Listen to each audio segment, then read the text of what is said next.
Passion to Doak Campbell Stadium in an overtime loss to number 9 Notre Dame. Tonight that power and passion's been aided by a rain shower. And here at Bobby Bowden Field, the Seminoles want to bring the same energy with a different result tonight for Mike Norvell and his starting quarterback, Mackenzie Milton. And they'll counter Zarek Cooper, one of the veteran QBs in the FCS with a lot of experience against the ACC. The Noles and Gamecocks are next.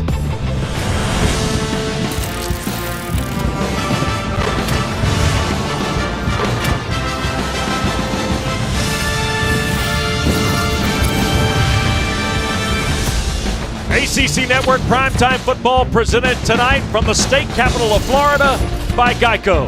And with Roddy Jones, West Durham, Florida State takes the field here at Doak Campbell Stadium.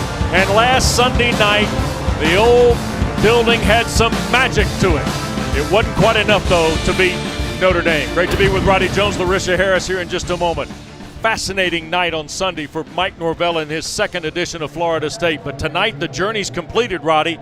Mike Norvell starts Mackenzie Milton at quarterback. Yeah, he sure does. Mackenzie Milton wasn't the only change that we saw from this Florida State team, though. This team was more talented. This team was tougher. They were more physical, and they were in better condition than Notre Dame, although they came up with a loss at the end. But Mackenzie Milton came into this game and gave Florida State a big boost. You see the numbers.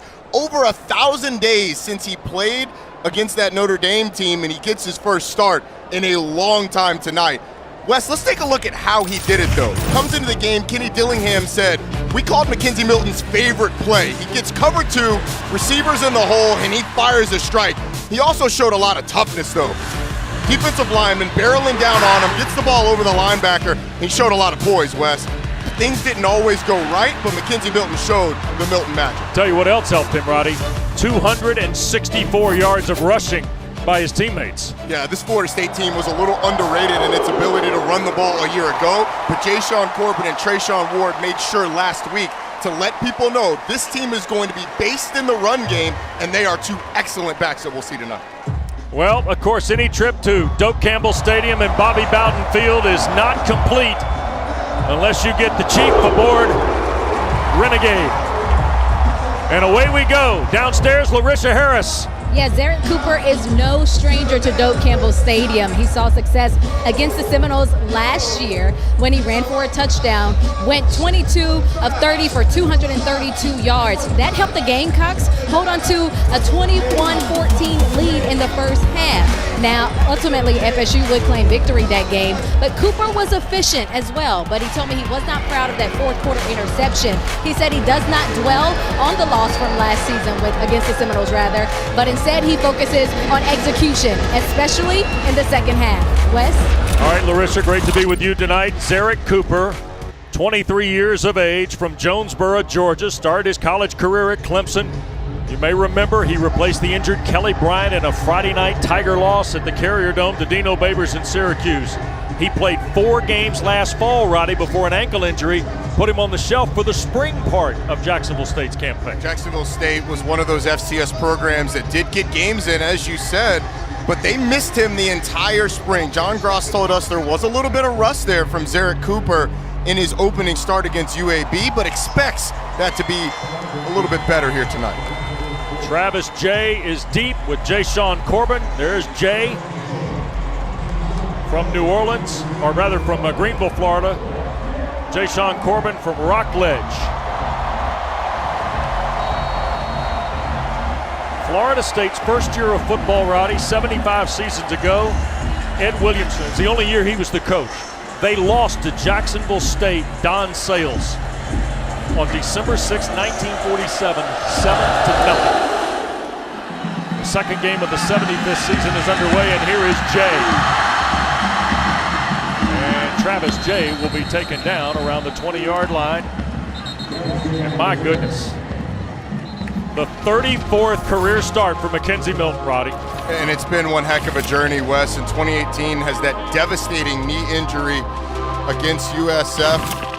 Multiple surgeries to repair that leg. They didn't think he would ever walk again without pain. 34 months is how long he had to grind to get back and how good it was when he did. 1,017 games days between games played, and longer than that waiting to get his first start in his recovery. 2 backs, 2 receivers, and the tight end McDonald, Corbin, and Toafili in the backfield with Milton. First down play, and this is Toafili with 10 yards nearly on first down. Or Corbin, beg your pardon. 0 Corbin. Ja'Shawn Corbin, of course, who had 15 carries, 144 yards, and the long touchdown run against Notre Dame last Sunday night. Second down and a yard. First throw of the night. And that's caught on the backside, and that's Cameron McDonald, the tight end, junior from Long Beach, California. We talked about these 2 running backs in the open, Wes, and Florida State opens with a run. When Mackenzie Milton came in the game, he made some plays with his arm early, but they really settled into that run game. They ran the ball really well while he was in. I would expect that to be a big part of this Florida State team today and as they go forward in the future. First down and 10. Ball at the 34 for Florida State. Here's Milton, a quick throw, and this is Malik McClain stretching out to the 41-yard line. It'll be a gain of 7. And Feaster made the tackle. Malik McClain's a freshman that the coaches are really excited about, and I like him too. I mean, he's got all the talent in the world to see him get involved early. 6'4" freshman. And here is the second down give, and another first down for Corbin. Out to midfield before the Gamecocks finally trip him up.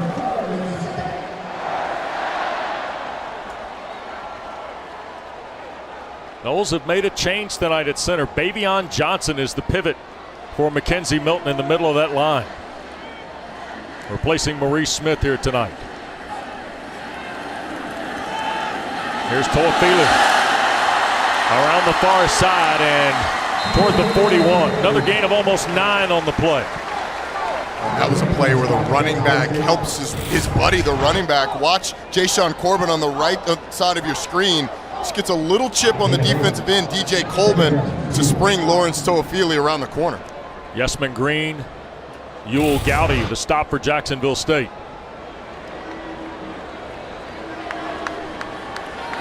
Here's Milton. Pushes it to the right, going to throw for McClain, and in and out of the hands. The freshman Green, I think, was in coverage with Malik McClain. They had a play set up where they were faking a screen to the outside, a little smoke screen that they run a lot. McClain kind of stutters and then takes off up the sideline. Yesman Green did a nice job of sticking with McClain, making that a tough catch, but that's a catch that the freshman, the talented freshman, would have loved to have made. First third down of the night for Florida State, who was 7 of 16 the other night. They try to hand it to Corbin. Or no, Treshawn Ward, number 8, plunging to the left side. He's going to be short at the 44. Mike Norvell was aggressive last week on 4th downs. He's leaving his offense on the field here with a 4th, and it looks like about 4. Yeah, they lost a couple there.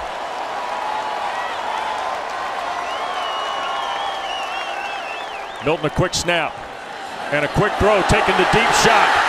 It is dropped by Helton. Keyshawn Helton was wide open here at the near side. Yesman Green had no chance if Helton catches it. Mackenzie Milton dropped a couple of dimes on that drive. One to Malik McClain, this one to Keyshawn Helton. He gets turned scot-free in the secondary. He had a couple of slants and then a fade out of the slot. Keyshawn Helton is not able to bring it down through the smoke, and that is a drive that ended with missed opportunities for Florida State. And now Jacksonville State will scrimmage from its 44-yard line. Look on Mackenzie Milton's face. He knew he dropped a couple of dimes. Yep. I mean, the one to Helton was right there, and one to Malik McClain was right in the breadbasket. So here is Zarek Cooper going to work. 31st career start for Cooper, who's got a chance tonight to become Jacksonville State's all-time leading passer. First down give, Josh Samuel around the right side. Picks up about 6 toward midfield before he's shoved out. And Wes, going back to that 4th down call, I actually like Mike Norvell going for it there because it's early in the game, so whatever happens, you should be able to overcome it. But also, he had the play. Like, he had a look that he wanted. So I like Mike Norvell being aggressive. But, you know, I played for a coach that went for it on fourth down all the time. So. Ready to say. I'll add to that, yep. One back, 4 receivers. Second down throw, and whoa! Ahmad Edwards was the intended receiver, and Sidney Williams dropped the hammer. Sidney Williams getting his first start of his career in this game because Brendan Gant's out. And Derek Cooper's got to let this thing go quicker to not give the safety the time to break and blow up his receiver. Third down, 5 to go for the Gamecocks.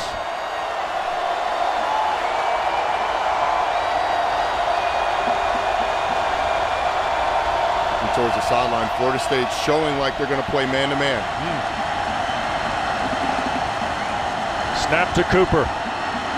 Knowles trying to get there. And Cooper going to step out of bounds back at the 46. Pretty good pressure. Kalen DeLoach angles him out of bounds. It looked like Kier Thomas off that left defensive end spot, though Roddy had collapsed the angle for Zerrick Cooper. He certainly did. Jermaine Johnson was making his way there on the right side as well, flushed Cooper out of the pocket, and it's one of those quarterback sacks that it's a little bit on the offensive line. Some of it's on the quarterback running out of bounds on the line of scrimmage, but.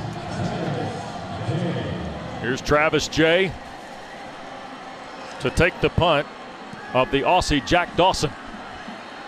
Boy, pretty kick inside the 10. Jay's going to let it hit, and it takes a turn in front of the goal line at the north end of the stadium where Jacksonville State downs it there. So Florida State will be backed up. Each school has had it once so far here in Tallahassee. 51-yard punt by Dawson. Well, they've come back, sat through a bit of a rain shower, and they're ready to go tonight in Tallahassee.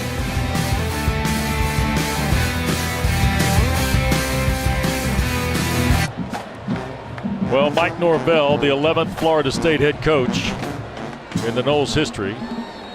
His second season, he's 3-7 here, but he's 41-22. And Roddy, he did magic at Memphis. Yeah, he did a great job, and he'd have had more American championships if it wasn't for his quarterback now, Mackenzie Milton. And Milton, good point, sailed the pass over Andrew Parchment, incomplete on first down. A little quick action, nobody there to defend Parchment. Yeah, and the cornerback was about 12 yards off. Mackenzie Milton just wanted Parchment to sit it down. I don't know if that was a miscommunication or Milton just sailing it a little bit. I think it looked like it was a little bit of both the way Milton reacted. So it's 2nd and 10, Florida State's second possession starting from its 3. They ran 8 plays, turned it over on downs and plus territory in the first drive. Here's Milton now escaping to his right. Cuts it loose and the catch is made. McClain, that'll be a first down I believe at the 14, and it will. Ahead of Malik Feaster. Well, it looked playing like in his 31st career game tonight. It looked like, Wes, at the line of scrimmage, you had Mackenzie Milton telling Malik McClain to go on a go route, and then you get off coverage, so he had to sit it down. A great scramble. And you have Jordan Travis in the game now, too, Wes, in the backfield with Mackenzie Milton. All right. There's Travis in motion. Milton fumbled the snap. The ball is loose. Jacksonville State. Florida State finally comes out of there with it. My goodness. Cameron McDonald, the tight end, finally with the loose change. Thing looked like a pinball bouncing around off of feet and body parts and hands and a little bit of everything. Now we'll see Jordan Travis in the shotgun. Mackenzie Milton split out to the bottom of the screen. Florida State lucky to come up with this one. Jacksonville State going to pay any attention to Milton. McDonald moves in motion. Milton on the line. Here at the boundary. And here goes Travis. 20, slides down. He'll be shy. Well, right at the first down mark at the 24. Ahead of Nicario Harper, the OVC Defensive Player of the Year a season ago for John Gross. So Mike Norvell told us yesterday, he gave us a wink and a nod when we said, hey, just put both of those quarterbacks on the field together. He said, well, you know, second series, we might have that open. And sure enough, both of them on the field. Yep. Milton to his right, sidearms it here to the near side. And that is caught, and that's Kentron Poitier. Redshirt freshman from Coconut Grove, Florida. Now, I like what they're doing here with Jordan Travis. You had him coming underneath as a shovel pass. Now you have him split out to the bottom of the screen. And look, Jacksonville State can't just treat him like a quarterback, because if you toss it out to him, he can go. So the Portier catch. And here is Travis taking it to the left. There's a flag down. No gain on the play as the Gamecocks rallied with Chris Hardy. Holding, number 75, offense, 10-yard penalty. Repeat second down. Gary Patterson, the referee tonight, is assigned by the Atlantic Coast Conference. Penalty on Dylan Gibbons, who you saw left the ball game late last Sunday night against Notre Dame, but those were cramping issues, and back in there tonight. You're going to see Gibbons in the middle of your screen. He's just trying to get a reach block on Chris Hardy. Holds him up a little bit, and that's all it takes. Boy, Roddy, Mike Norvell and Kenny Dillingham done a nice job. There's a lot going on in this offense in the first two series. Oh, yes, there is, because Jordan Travis had the option to throw that one. Now you got Mackenzie Milton to the left of Travis. He's taking the snap. Travis fakes the handoff to Milton. Now Travis is going to cut it loose downfield. Parchment, the intended receiver. There were two Gamecocks in the neighborhood, but it falls incomplete for the Kansas transfer. Green and Jemison there for Jacksonville State. And did a nice job. Parchment looked like he had a step on Jamari Jemison. A little bit of a tug there. That's the Ninja Games, but Jemison able to make up the ground, track it down. Yesman Green also coming over there. It's good that you get Eric Wood's Ninja Games, right? You know, just a little tug on the hip. It's nothing that the referee's going to call. Not unless they see it. No, not even if they see it. You know. Third down, 15.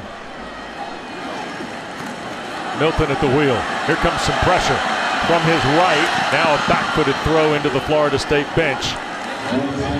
George Steele collapsed down to press on Mackenzie Milton. Yeah, you're going to get Yesman Green coming off the left side of the line as well. As he was coming from depth, it ends up being late. You were right, actually, Wes. It's George Steele coming off that edge. Able to get Mackenzie Milton off his spot, rolls out. Milton wisely throws it away. And two possessions, this offense has gotten something going each time, but then a mistake, the drop passes, the penalties, put you behind and force another punt. Mastromano to punt it away. Juan Charleston to ask for and make the fair catch at the 38. Breaking the action in Tallahassee. No score.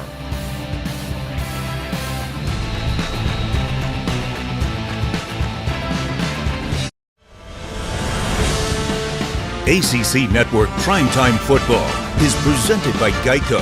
Save even more when you bundle home and car insurance. Well, the legendary Bobby Bowden remembered here last Sunday night, certainly for the season opener against Notre Dame, but now being remembered just everywhere. Markings on the field, big cover in the end zone, and all through Tallahassee, Roddy, and rightly so. Bobby Bowden was such a fixture, not just at Florida State, but college football legend. Yeah, he was. And Florida State with the Bobby Bowden signature on the back of their helmets as well this season, and only right that we pay homage to Bobby Bowden throughout the year. No question. Zarek Cooper's got Pat Jackson with him in the pistol. First down give is Jackson, and not much there. Well, bounces it out to maybe 39, a yard or two. Running backs for Jacksonville State, Josh Samuel and Pat Jackson, run pretty hard. They're going to make it tough on this Florida State defense throughout the game. Florida State showed a lot of physicality up front, though, especially as you got later in that Notre Dame game. Let's see if that continues here today. They clear Jackson out of the backfield. Cooper wants to throw, now up in the pocket, trying to get away from Jermaine Johnson. Takes a shot on a ball intended for the tight end, LaShawn Jarrett. So it brings up third down, Larisha.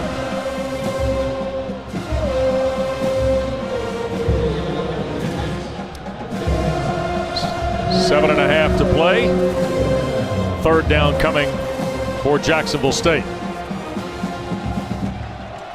To the top of your screen on the line is Jermaine Jackson, number 11. He's lined up with Michael Shaddix, the right tackle. That was a tough assignment a week ago. Jermaine Johnson just got pressure. Let's see if he can do it again here on 3rd down. Cooper to throw. To the right side, it is caught. Ahmad Edwards, a great catch across midfield to the 49 with Miko Dotson hanging all over him. It's a 12-yard gain. Shaddix does a nice job on the line against Johnson. And Zarek Cooper gets the ball out quick. Miko Dotson draped all over him. And Ahmad Edwards able to make the play. Redshirt sophomore, second team All-Ohio Valley Conference last spring with 17 catches and 3 touchdowns. First down and 10 just over the midfield line for Jacksonville State. Cooper on the handoff to Michael Petway, who cuts it back upfield and down to the Florida State 42-yard line. Daniel 7 on first down on the little sweep with Michael Petway, Rob. Jacksonville State starting to get a little momentum. Petway only needs a seam and is able to find one. A nice gain on first down. There's John Gross, 53-year-old native of Asheville, Alabama. Went to Jacksonville State, now in his 8th year coaching the Gamecocks.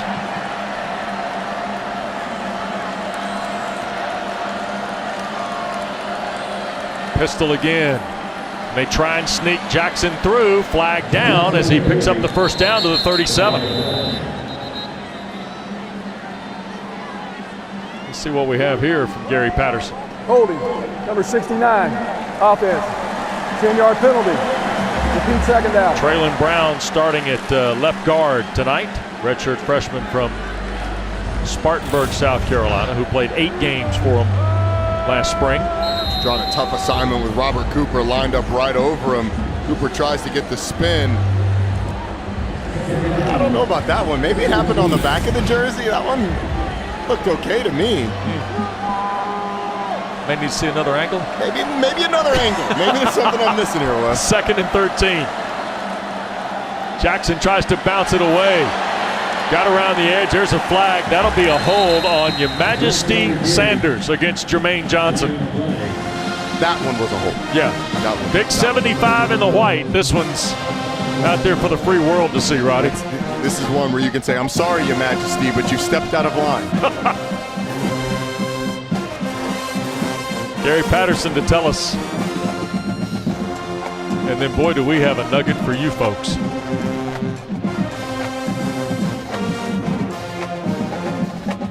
A lot of discussion about this. Yeah. Holding, number 75, offense, 10-yard penalty. Repeat 2nd down. Before the game, we found out, Roddy, that Your Majesty Sanders' middle name is Highness. Yep. Yes, it is. Yes, it is. Because of course it is. I mean, that is all-American, all-name team right there. Oh yeah, that's Heisman Trophy of college football names. Yes, it is. That's what it is. Yes, it is. And we got a false start on Your Majesty Highness Sanders. Your Majesty's going to have to go to the bench. Michael Shaddix will replace him. By the way, hat tip to Jacksonville State Sports Information Director Josh Underwood. Always great to see Athletic Director Greg Seitz. And you can see he's just it's a tough start. Yeah, it is. I mean, look, you're in Doak Campbell, and having been here personally at night, it is a different environment no matter who you're playing or what the situation is. Just got to calm down, especially when you got Jermaine Johnson on you. Here's the give on 2nd and 28. Jackson slides up to the 40-yard line. Well, here's our college football lineup next week right here on ACC Network and the ESPN app. Syracuse took a tough home loss today to Rutgers. They will host Albany, starting our triple header presented by Subway at noon. Roddy, Larisha, and I will be at the Horseshoe on the West Campus at Duke to see Northwestern's visit. And then Dave, Tim, and Kelsey will be in Chapel Hill amongst the Pines for Virginia and North Carolina. And there's an incomplete pass to Jackson. And that will bring up 4th down for the Gamecocks. Jarvis Brownlee in coverage. Jacksonville State, 28 yards of offense, 25 penalty yards so far. Well, John Gross is going to be disappointed with that possession because the penalties really killed them. They had something going there. Crossing midfield, had a lot of momentum, then back-to-back holding penalties put them behind the sticks. After 5 plays with all the penalties, Travis Jay will watch that punt hit right around the Florida State 30, and it will be touched up there. 4:27 to go first quarter. Still no score at Doak Campbell on a Saturday night.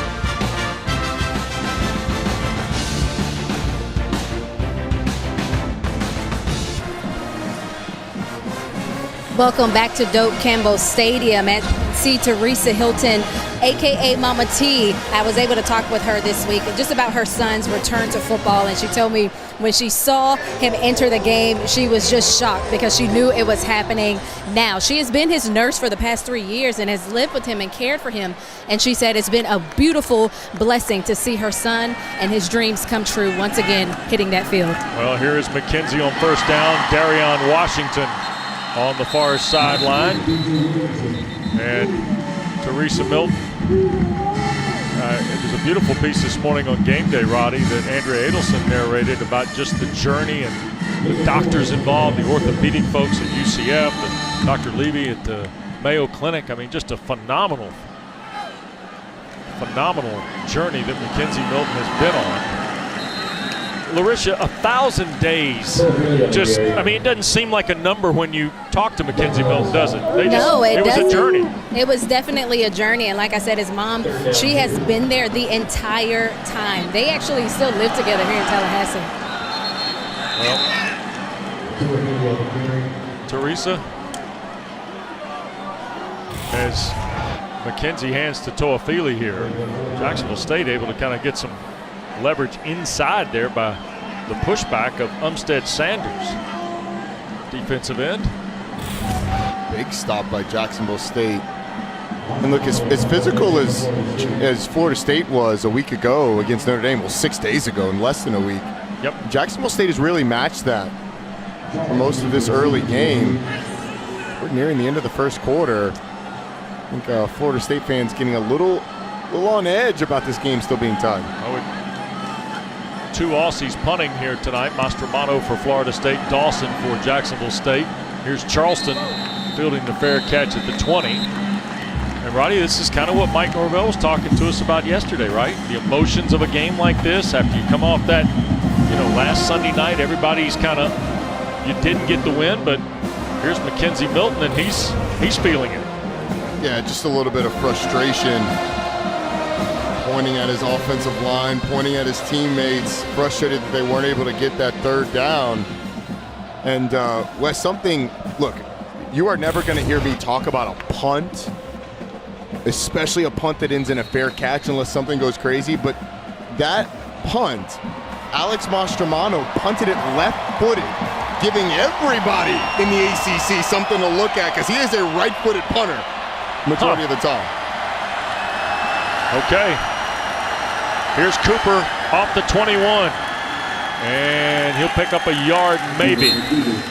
Let's go back to this, Roddy. It's the only time in my life, my broadcasting career, I've ever asked for a replay of a punt. But Mastromanno, usually the right footer, comes out and hits a pretty good one with the lefty. And look, John Papuchis, the special teams coordinator, told us, hey, he can do this. And we want to get it out there because it makes you prepare differently when you know a guy can punt both left and right-footed. That one 35 yards. Boy, that tape will keep special teams guys up at night. Well, it'll keep punt returners up at night, too. Play fake by Cooper. 2nd and 9 and a deep ball as he gets clobbered, and it is incomplete. Looking for Damon Phil Johnson, the transfer from Duke, who's got great speed. Boy, but Zarek Cooper paid for this on the front end at the bank.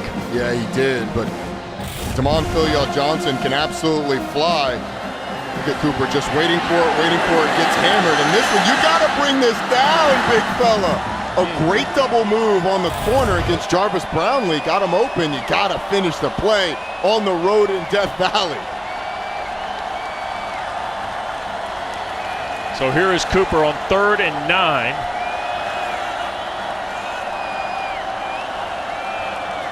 .220 to play in the first. Cooper going to tuck and run. He's got plenty of room. First down, slides shy of the 35. A 3rd and 9 pickup for Jacksonville State. Keeps the drive alive ahead of 2 minutes. Florida State's in man-to-man coverage downfield. All the defensive backs are turned. There's no linebackers in the middle of the field, and Zara Cooper's not going to win the 100 meters, but he doesn't have to when there's nobody in front of him. Wise decision by the quarterback to pick it up with his feet. So ball at the 33 for Cooper and Jacksonville State. Their 3rd possession of this first half in a scoreless game, and Cooper tries to get away from the trouble and cannot. Florida State crashed it. Dennis Briggs, the first guy to get there, and then Derek McClendon helped out as well. Take a look here at Jermaine Johnson on the right side of your screen up against Michael Shaddix. Just bull rushes him, converts speed to power, drives him right back into the quarterback, forces Zara Cooper up. That's exactly what you do. You take off upfield like you're going to try and speed rush. You drop your head, drive your hands into the offensive tackle, put him in the quarterback's lap. Pistol set on 2nd down and 14. Straight ahead, this is Samuel breaking through and will be close to the first down at the 43. It'll be enough for the first down. Get a big sack on first down. It's 2nd and 16. You're able to gash you right up the middle. You see the block coming from the right side of your screen. Creates a hole for Samuel and fumbles down for the first down. It's been a pretty sloppy first half for Florida State, I would say. The drops, the penalties. Defense has allowed some yards as well. Well, this Jacksonville State team, of course, came in here a year ago, Roddy, and actually led, 14-0 in the first half. Yeah. Before Jordan Travis kind of came in and led the Florida State charge. Here's a throw on the backside. That's Jason Jones, a freshman from Birmingham, toward midfield. Jones, a top 30 prospect coming out of Birmingham, caught 4 balls last spring and is on the back end there of a throw from Cooper to get him to midfield, and that will be the final play of quarter number 1 here in Tallahassee. Well, Mike Norvell was worried about some of the outside things that might transpire from Sunday night, and he finds himself scoreless after 1. At the end of the first quarter with no score. Probably like the first drive except the last 2 snaps of it. Roddy, I'm not sure he's happy with the next 2 possessions. They dominate they got 69 yards of offense. They've had the ball less than 7 minutes of the first period. Meanwhile, Jacksonville State's picked up some momentum here. Yeah, Jacksonville State has. They started to move the football, and that turnover on downs, 2 dropped passes on that drive. Here's the sweep with Petway, and into 3 garnet shirts he goes. Travis J, one of those guys. Amari Gaynor, who seemingly plays that field linebacking spot about as well as anybody. And now very quickly Jacksonville State to the line with 3rd and 2. Florida State's got to get lined up, and here's the keep for Cooper. And Fabian Lovett brings him down, but Cooper got the first down to the Florida State 45, and possession alive here early second period. Yeah, it looked like they were running a midline option and optioning off one of those 2 inside guys. I actually think it was Fabian Lovett. Lovett tackles the ball carrier. Cooper wraps around, is able to get the first down. Yep. So here is Cooper with 3 to the field.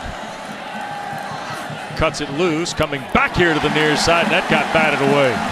Renardo Green, who Adam Fuller, the defensive coordinator, told us yesterday has had his best week, stuck a hand in to bat this down. And I actually think he decided too soon to bat this down. If he just takes his hands and runs to the football, that's a pick, Wes. Yep. But in his mind, he sees the ball and plays it safe. He surprised himself with that break, and you see Travis J, I think it was, telling him, one of his teammates on the sideline telling him, pick the ball off. That's going the other way for 6. See the tight end Brown, the Tennessee transfer, in motion. Here's 2nd in the full. They'll hand the ball straight ahead, and Samuel got hit right in the backfield as we check with LaRisha.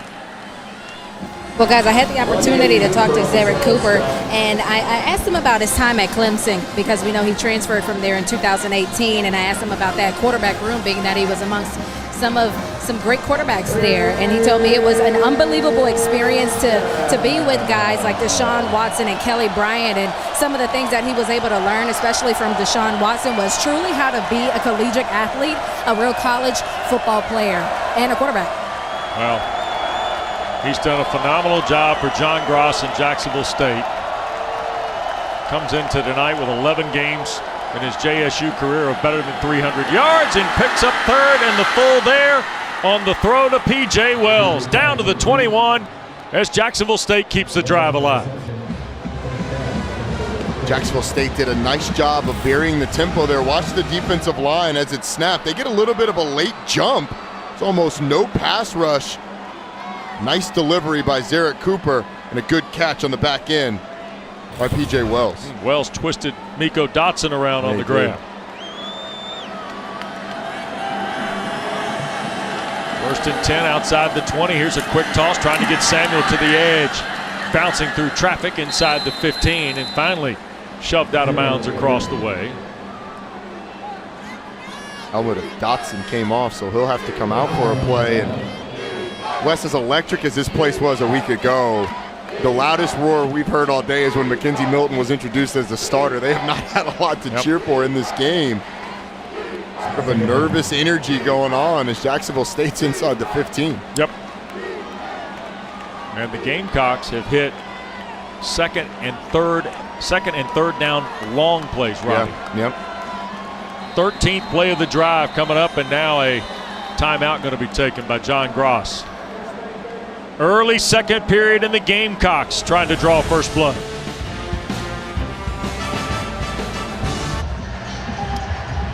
Well, John Gross takes a timeout here. Jacksonville State in the red zone for the first time this year. A year ago, they scored 87% of the time. They were #1 in the OVC and in the top 10 among FCS schools. And here is Cooper, who needs 35 yards to become their all-time leading passer, trying to put him on the board first here in Tallahassee again. Quick throw here to the near side. The catch for Petway and knocked out of bounds inside the 5. First and goal from the 4. Wes, they have done such a good job early in this game of scheming up their guys open against the man coverage of Florida State. The time he just gets sort of a natural rub against DJ Lundy. See Petway in the slot. Lundy's going to be defending him. That sort of natural rub. He tries to get out. That one actually zone coverage. Petway's able to find it, settle down, and catch the football. 11-yard throw. Puts him at the 4, first and goal. Samuel in the backfield with Cooper. 3 receivers left, 1 to the right. Here's Cooper on the keep. Bangs to the 1, and the gold helmets arrive to push him back. Lundy and Gaynor lead the charge for the guys in the garnet jerseys. Have to wonder how much the experience that this Jacksonville State team had last year, coming into Florida State, leading by 14 points at one point in the game, how much that plays into the confidence that they've gained over the course of the first 19 minutes of this football game. They'll employ a tight end to the left. Snap to Cooper. Give is Samuel. He'll break to the left and score. Josh Samuel into the end zone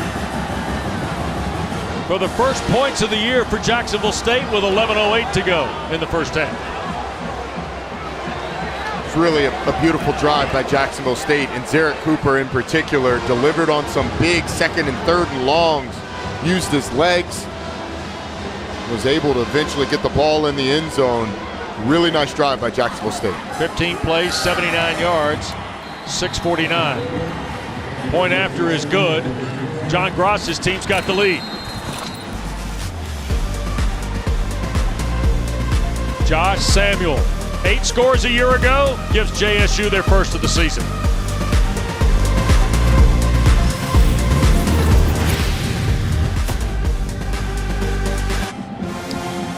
Well, the touchdown run by Samuel gives Jacksonville State the lead, 7-0. Just ahead of 11 minutes to go, and you see 15 plays, 79 yards, 6 minutes and 49 seconds. Time of possession has belonged to the Gamecocks so far in this first half. First 2 drives, Roddy, 3 yards. They had 79 yards on that drive.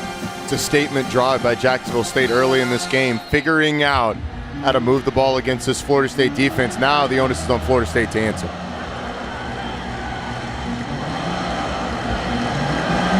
Rory Wren is deep with Ja'Kai Douglas. There will be no return.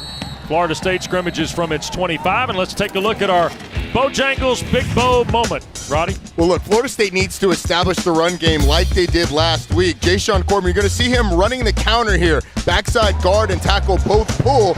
You get the guard with the kick out, Dylan Gibbons. Then 52, Robert Scott gets a hat on a linebacker, just enough to get Jayshawn Corbin into the secondary, and he takes care of the rest, Wes. Kyle Hamilton chasing him, but there's no need because Jayshawn Corbin's got reservations for 6. Florida State needs to get back to that. Well, the best drive of the night for Mike Norvell's been the first drive. Since then, it's been a lot of frustration for his Noles. Jordan Travis back at quarterback now to start the possession off the 25. And the give is to Corbin. And he will go to the line of scrimmage. And that's it.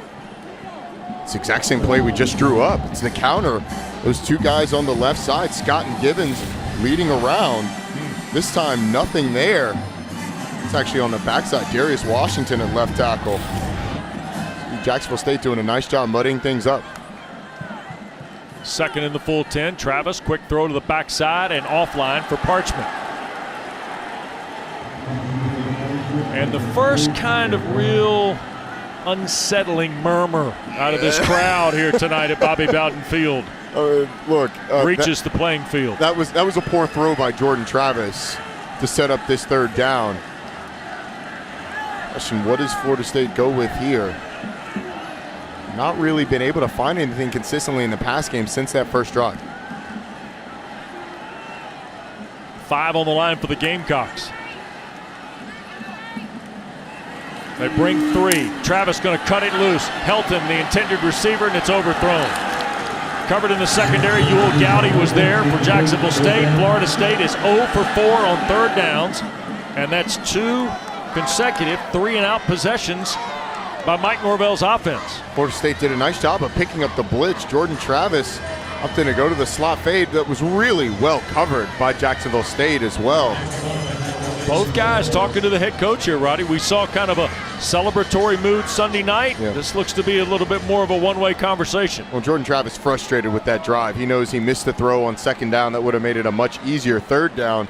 Norvell probably telling them what the plan is at quarterback from here on. Mastromano right-footed. And Charleston will make the fair catch at the 33. 7-0 Jacksonville State when we come back.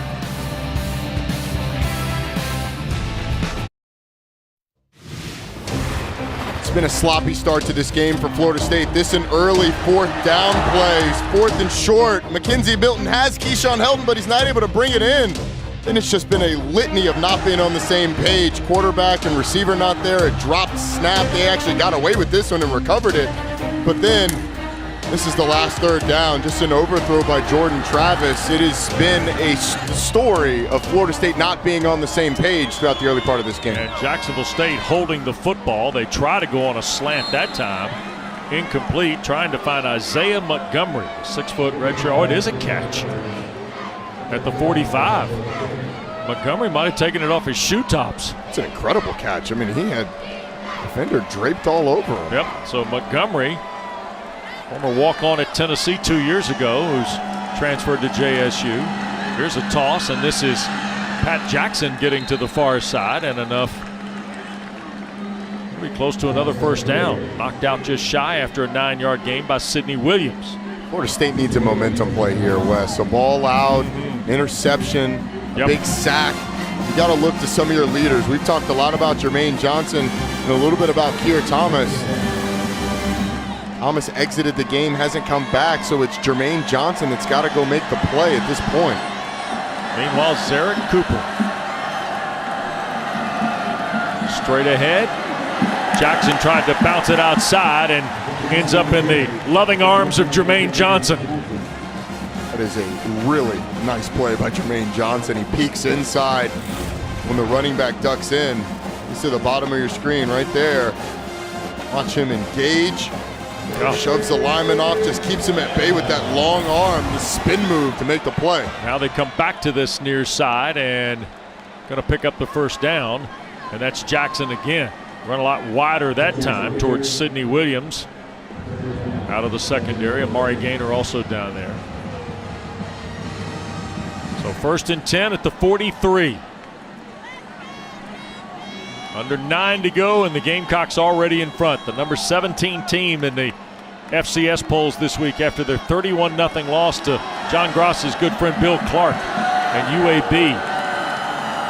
A week ago Wednesday night in the Crampton Bowl at Montgomery.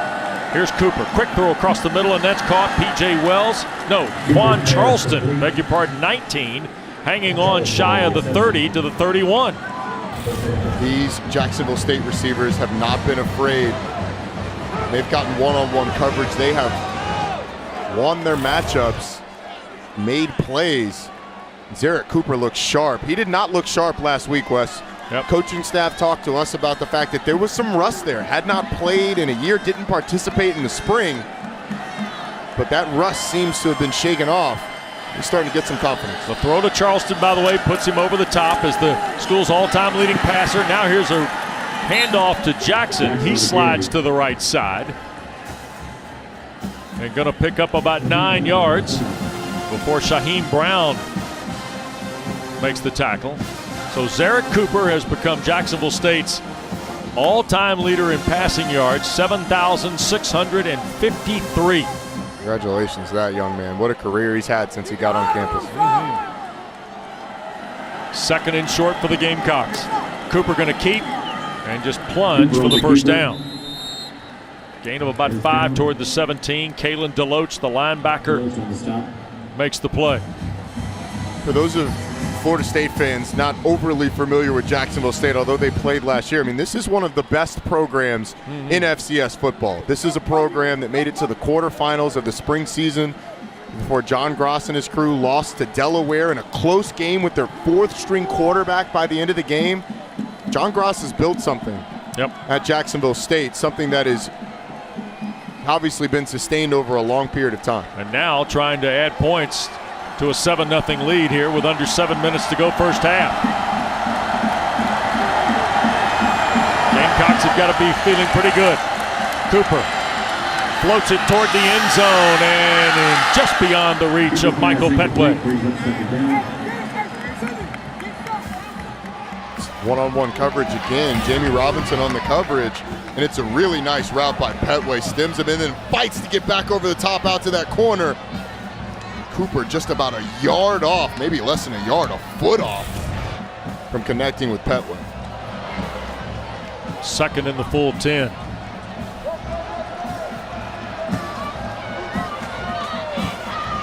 So Michael Petway goes off the field. Here is Cooper in the pistol. 2nd and 10. Handoff, near side, ball out. Recovered and picked up by Florida State. Sidney Williams tripped up before he got to midfield.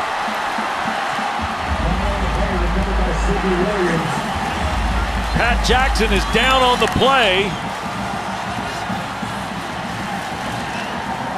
There's a momentum play for the Florida State team, Roddy. There it is.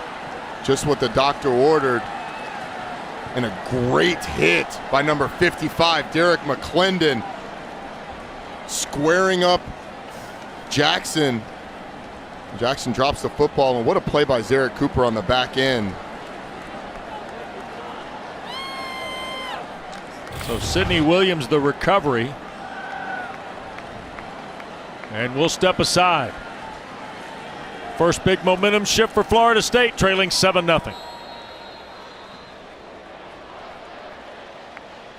7-0 Jacksonville State. Their crowd around Sidney Williams, who's the man of the moment right now for Florida State. Yeah, but Fabian Lovett makes this play. Big number 0. Watch, he's going to fight through a double team and force Pat Jackson, the running back, to bounce it right into the loving embrace of Derek McClendon.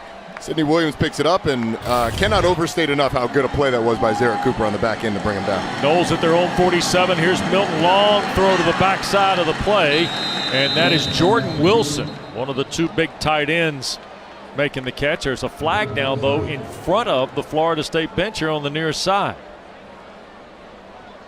And Mackenzie Milton says it's against Jacksonville State. Prior to the pass, personal foul, face mask, defense, number 5. Penalty is 15 yards, previous spot, automatic, first down. I'll trust Mackenzie on his observations next time. I don't know if he had to lobby all that much for that one. Yesman Green grabbing the face mask on the backside of the play. John Gross is like, that happened way over there, guys. Yeah, I mean, how'd you even see that? The ball was over here. Yep. 4th penalty on the Gamecocks, 40 yards.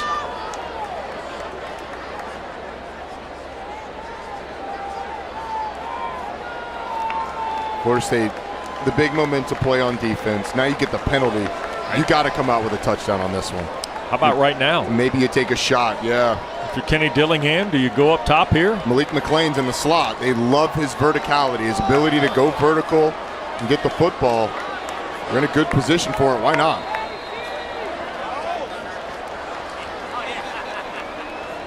Here's Milton on 1st and 10 now from the Gamecocks 35. Straight ahead, Trayshawn Ward bounces it outside. He's got 5, got 7 before he is helped out of bounds by Nicario Harper, along with Ewell Gowdy. Mike Norvell could not talk glowingly enough about Trayshawn Ward. So this is a guy that just has worked his tail off. Was on scout team for 7 weeks last year. Just earned his spot and he's gotten better and better. Yep. 2nd down and short. Give it to Ward again. Stays on the line and gets across the 25 to the 24. It's a first down. Tackle made by Gordon of Jacksonville State. They haven't taken a shot towards the end zone, Wes, but I like Florida State going back to reestablishing the run. This is where they should have the advantage, especially as the game goes on. Mike Norvell's teams are always good at running the football. I don't like him going back to it. Here's Milton looking to throw. Sets up, Parchment the catch. 15, 13, and pushed out at the 11. Jamari Jemison knocked him out of bounds after a 12-yard throw from Mackenzie Milton. Mackenzie Milton had a couple of different options there. He had Parchment down low, but he also had Cameron McDonald up high on the corner route. Just love the communication. It seems like after every play, every throw, Mackenzie talking to one of his receivers.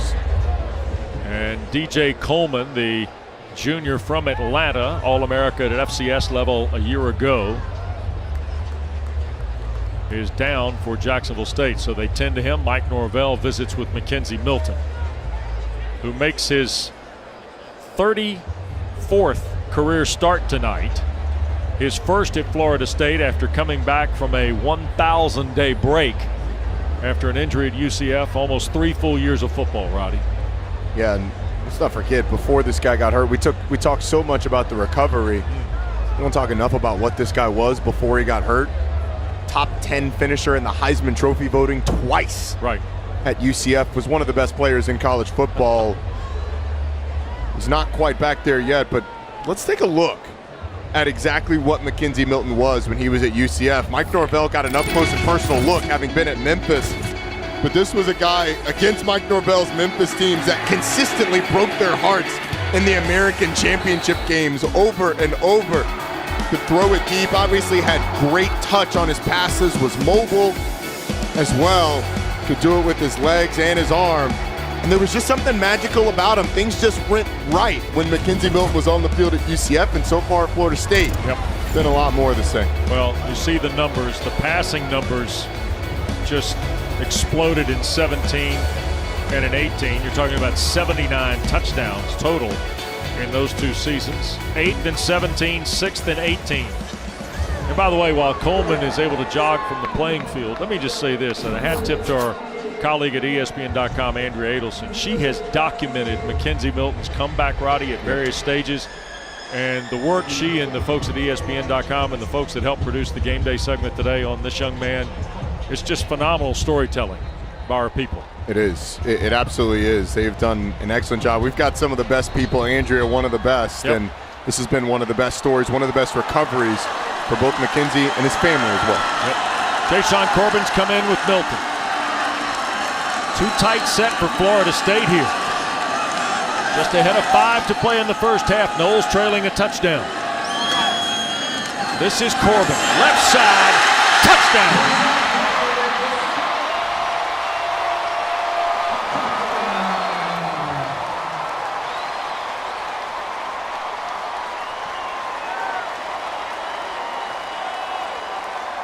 I don't know if that's a cheer of excitement or a cheer of relief from this Florida State crowd, but either way, they're excited to see their Noles get on the board.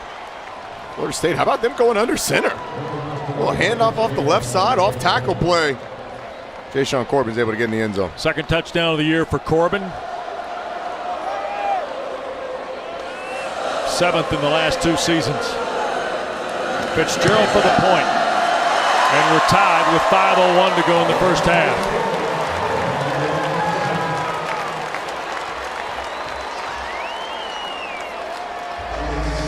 Well, Dylan Gibbons putting a little road work in here for Corbin. Yeah, he is. He's going to line up on that left side of the line. Going to see him wrap around the tackle. Throw a nice block. This little kick-out block on the end. You get the down block by Jordan Wilson on the linebacker. Safety Nicario Harper gets caught up. Jashaun Corbin has the garnet and gold carpet laid out for him to the end zone. Well, the fumble, Roddy, comes back to haunt. Yep. Proves to be huge. I mean, Jacksonville State fumbles that ball well into plus territory, and good on Florida State for being able to convert it into points. Well, and to give you an idea, the Noles, 53 yards in 5 plays in 90 seconds. They had 59 yards in their first 4 drives.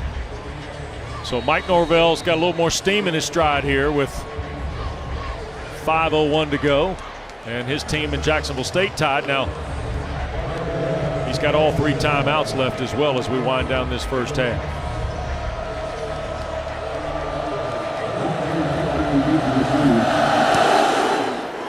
Kick away from Parker Grotehouse, and there'll be no return by Petway. Don't forget tomorrow's Sunday. You know what that means on ACC Network? Sunday Best. That's exactly right. We get you cranked up at 12 noon Eastern. We got top 25 field hockey for you from Winston-Salem. Number 24, James Madison. 14th ranked Wake Forest. Then at 2 o'clock, pivot to women's soccer. Then it'll be nice at Coral Gables tomorrow. South Florida and Miami. Right here on ACC Network and the ESPN app. You know what they say about the app, Roddy? I don't. One app, one tap. Oh, didn't know they said that. Oh, yeah.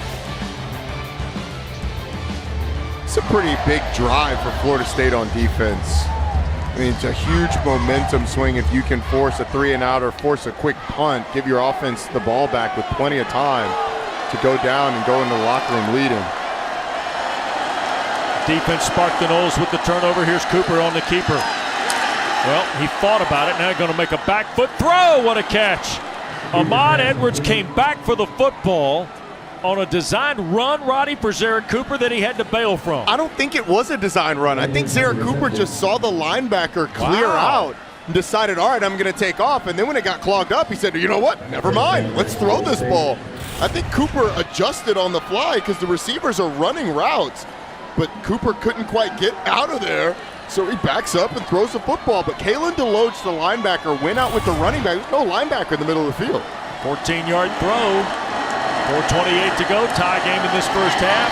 And that is Samuel hit right at the line of scrimmage. And stepping through is Robert Cooper. 6'2", 338 from South Gwinnett High School in Atlanta. I'm going to push back on that, partner. I don't think a Which part? 338. No, I don't think 338 steps through anything. I think that's a stomp or a burst or something like, I don't know. Stepping through makes me think 170. I don't know about 338. 2nd and 9 nonetheless. Under 4 to go. Regardless of the adjective. Cooper in the gun. Wants to throw. Now will launch downfield and overshoots Petway.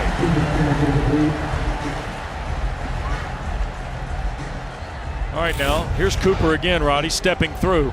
Oh, sure. Then he's stepping Cangelosi through as well. And Cangelosi held on for dear life on that one. Jacksonville State finds itself 5 of 7 on 3rd down. Big Coop comes out, and Fabian Lovett replaces him. You got Briggs and Lovett, like right there in the middle of the line. Here Thomas back in, number 4 to the bottom of the screen. And Cooper checking to the sideline, and now we'll call the timeout. John Gross runs down there and says we need to punch it. Jacksonville State. That's their second timeout. And a half, 30-second timeout.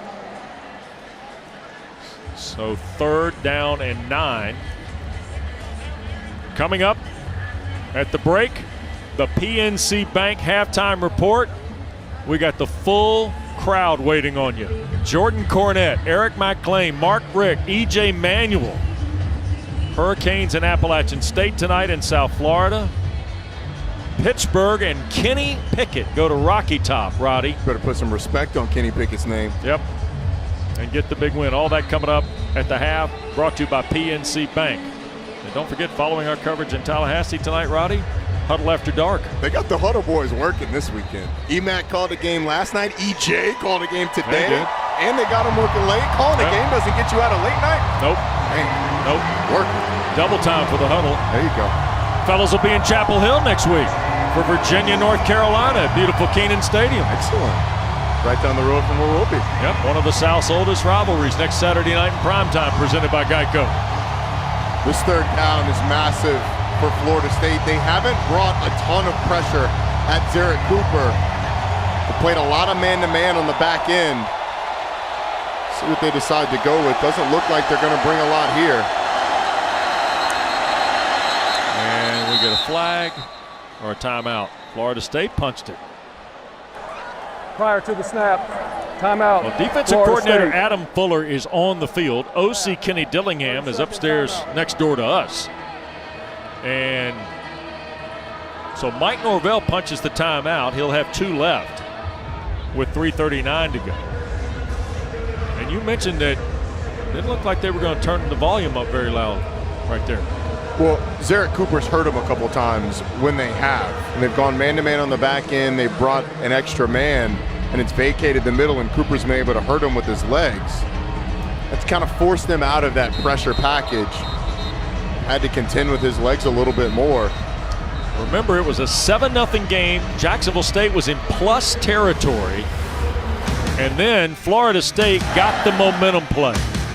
Derek McClendon able to force the fumble. Get Sidney Williams picking it up, and while he wasn't able to take it to the house, it did give Florida State the ball back. Jayshon Corbin able to finish it with this run off the left side. Yep. Up until that point, Jacksonville State had really kind of withstood the opening flurry and controlled the balance of this first half. Here's Cooper giving ground, flips it down the field, and incomplete for Petway. He was challenged in the secondary. Was that Kevin Knowles, 26? It sure was. It was in coverage. That time Florida State did bring pressure. They bring a blitz off the edge. Travis Jay, I believe it was, and then Kalen DeLoach coming up the middle. Able to speed up that clock of Zerrick Cooper and force the incompletion. Keyshawn Helton waiting on the punt. And Helton will play from the 19 and get knocked back immediately. Jacksonville State covered it nicely. Gamecocks with Colby Fuqua. Don't forget, next Saturday, triple header of football. Started high noon, presented by Subway. Albany and Syracuse from the Dome. Orange looking for their second win against the Great Danes. And then at 4 o'clock, Pat Fitzgerald brings Northwestern and the former Clemson quarterback Hunter Johnson to Wallace Wade Stadium to meet the Blue Devils. And then at 7:30, ACC Primetime Football presented by Geico. Virginia, who was a big winner today over Illinois, and number 24 North Carolina, who's playing Georgia State tonight at Kenan Stadium. The Great Danes, huh? That's it.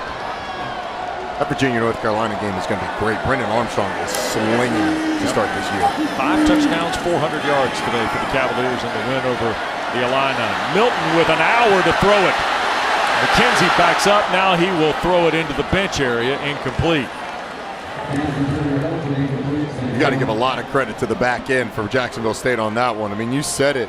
He could have made a sandwich, written a handwritten letter saying thank you to his offensive line for that much protection, and then licked it, sent it to the post office with the amount of time that he had, and that back into Jacksonville State held up the entire time. So now the pistol for second down and 10. 3:16 to go. Tie game. Florida State with 2 timeouts. Here's Milton pushing to the right. Back across his body. It's caught. And that is Darion Williamson, and a first down to the 34 if the play stands. We're going to have an ineligible here. Roddy? Ineligible downfield. Number 55, offense. 5-yard penalty. Repeat second down. Dante Lucas, who's been involved in the rotation in that offensive line tonight for Coach Norvell. And that flag came from the backside from the head linesman, so it's only a few things it could have been. I'm going to look at Lucas. It's a play action pass with a design rollout. Yeah, Lucas well downfield.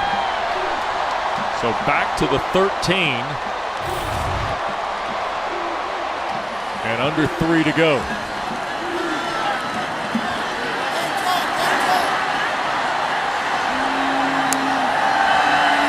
Milton again from the pistol. Hand off straight ahead, and Corbin to the 20. Nice run by Corbin to get him into. We've got an injured Jacksonville State player on the play. And they got to a much more manageable third down as the wave is broken out here. Something that we did not see last year, Wes. We didn't have fans in the stands, so no waves last year, but. So, can't get a clear look at the number as they tend to a Jacksonville State player. It'll be 3rd and about 8 with 2.5 to go. It is George Steele, the corner. And you see 14 there walking with Steele. That is Jeremiah Harris, who is unfortunately out for the remainder of the season. Dislocated an elbow a week ago Wednesday night against UAB. And John Gross and Kelvin Sigler, the defensive coordinator, spoke of just how devastating an injury it is for Harris because of his leadership and all the things he did for the back end of what Jacksonville State's doing. But to Harris's credit, he still wants to make as much of an impact as he can, even though he can't play the rest of the year. And you see he's fairly active here tonight. 3rd down and 8. Snap to Milton. Gamecocks bringing 4. Milton going to cut it loose and overthrows Helton, who looked like he got boxed up with Yule Gowdy going down the far sideline. It's an excellent job by Yule Gowdy. As soon as Helton breaks out, he just kind of cuts him off. Watch, Helton's going to step on his toes, but he can't quite get around Gowdy. Gowdy slows enough of his momentum, gets in phase, gets that elbow in the hook, his elbow in the crook of Helton's elbow, and is able to force the overthrow. It's a really nice play by Yule Gowdy. Force that overthrow. And now Jacksonville State's in a position. 2:15, 1 timeout. They get the ball first in the second half as well. Florida State 3 of 6 on 3rd down. You see Quan Charleston from Linden, Alabama. 1 return last week against UAB for just 7 yards, and this will be a fair catch. Ooh, little juggle at the 41. Still a pretty good spot for the Gamecocks to get it cranked up here with just 2:08 to go. Roddy, did you return punts once? Yeah, and I wish I could have caught it this well. Whoa, that one. Look, catching punts is about the hardest thing to do in football. So as long as you secure it at the end, you've done a good job in my book. So 7-all game, 2:08 to go. The Gamecocks get the ball to start the second half. Do you try to get aggressive here and get the double dip, Roddy, going into the break and getting the ball to come out? I think you do. You're on the road against an FBS program. You've got some momentum. I don't think you play it conservative here. Yes, if you throw it a few times, you may give Florida State the ball back, but at least with this field position, you'll be able to pin them deep, and your defense has played well. Off the 42, here's Cooper. Quick snap, looks right, and that's intercepted. Ball is picked off. It looks like Kevin Knowles came away with it. Are they calling it incomplete? I think so, Wes. Yeah, I think Gary Patterson, the referee, just announced the ruling on the field's an incomplete pass. And Zarek Cooper gets away with one. It's a really lazy throw by Cooper. Doesn't set his feet, just tries to sidearm it. We'll get a look at this. Yeah, clearly incomplete. Previous play is under further review. So for the first time tonight, we're going to have a little review, Roddy. Come on, Gary, you had it right the first time. Just stick with it. This one should be quick, though. I mean, we saw one look, and the ball clearly bounces. That's all you need to see. Yep. So negate the second turnover by Jacksonville State in this first half. Again, the throw is really lazy by Zarek Cooper.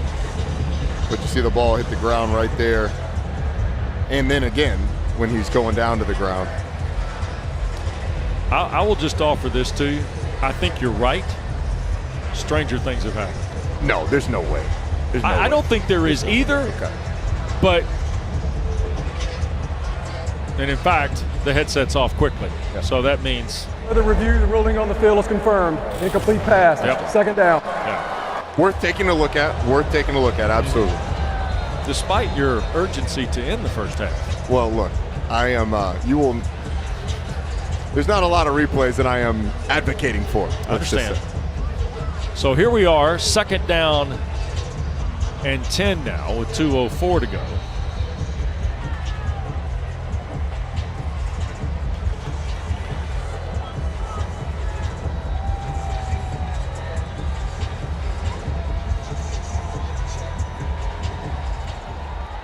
Jacksonville State one timeout. Florida State has two. Cooper wants to throw again. Launches to the far side, and is that caught? It is ruled a catch by Isaiah Montgomery, but he hit the ground at the 44. So the umpire came in waving his hands like it was incomplete, and another poor throw by they're going Cooper. back to the 42 here. Yeah, that ball hit the ground too. Oh yeah.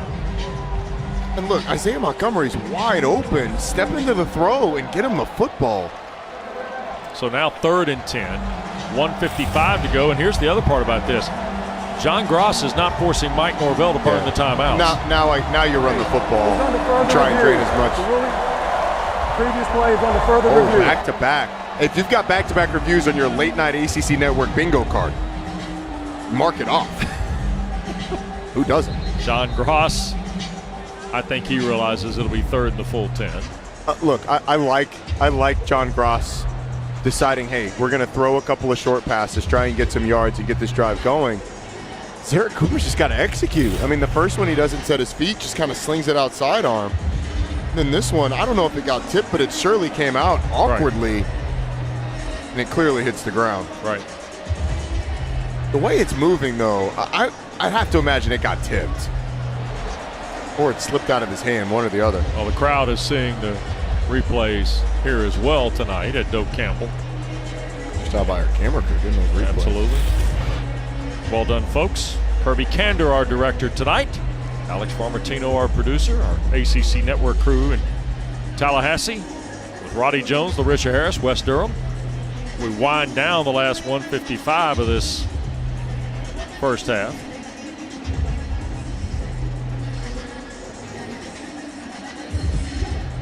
Mike Norvell, he too is now thinking, this is taking a long time for an incomplete pass, isn't it? Yeah. Good look at it. He's seen it on the video board much like the rest of this crowd has here tonight. There we go. Put 2 minutes on the clock, and the clock will start on the snap. That may have been it took so long. Put 5 seconds back on the clock. So Zarek Cooper over there on the far side around Coach Gross, and tie game under 2, Roddy, and we're staying loose. Okay. Staying loose, that's what I would call that. If I'm Jacksonville State, you run the ball here. Obviously, you're trying to get the first down. I'm not sure I wouldn't clear out the backfield and go with some sort of quarterback draw, although you've got Josh Samuel lined up to the right of Zarek Cooper. 1 to the boundary, 3 to the top. Cooper wants to throw, eludes the first, won't get away from Jermaine Johnson. I think Jermaine Johnson had enough of one of his legs to finally get that one to the ground. Yeah, I actually don't hate the play by Zarek Cooper either. That's a situation where you don't want to throw the ball away. It forces Mike Norvell and Florida State to take a timeout. You opt not to run the ball. You don't have the complete pass. Just hang on to it, get as much as you can. Take the sack to pull that Florida State timeout. Now you have an opportunity for your special teams to pin them back deep. It's a nice job by Jermaine Johnson of sort of undercutting the quarterback. Second sack of the night. Also the second 3 and out of the night for Jacksonville State. So 1:52 to go. Keyshawn Helton's going to wait on the punt of Jack Dawson. And now Florida State, they can recapture a little momentum. May have a chance to take the lead to the locker room. Yeah. You're counting on your special teams here to give your defense the best position possible. High punt from Dawson. Helton at the 24, breaks away from the first wave, cuts it back. Keyshawn Helton 40 at midfield, and finally taken down at the 44-yard line of Jacksonville State with 1:38 to go. It's about the worst case scenario for Jacksonville State. You get a quick 3 and out, pull only one of the timeouts that Florida State has, and then you give up a big return on special teams. How important is it in the game? Well, Florida State goes from being pinned inside their own 25 to in positive territory across their own 50 with a minute 38 and a timeout. And here comes Mackenzie Milton. 42-yard punt, 31-yard return by Helton. Corbin is with Milton in the backfield. Each school with a timeout left to go before the break.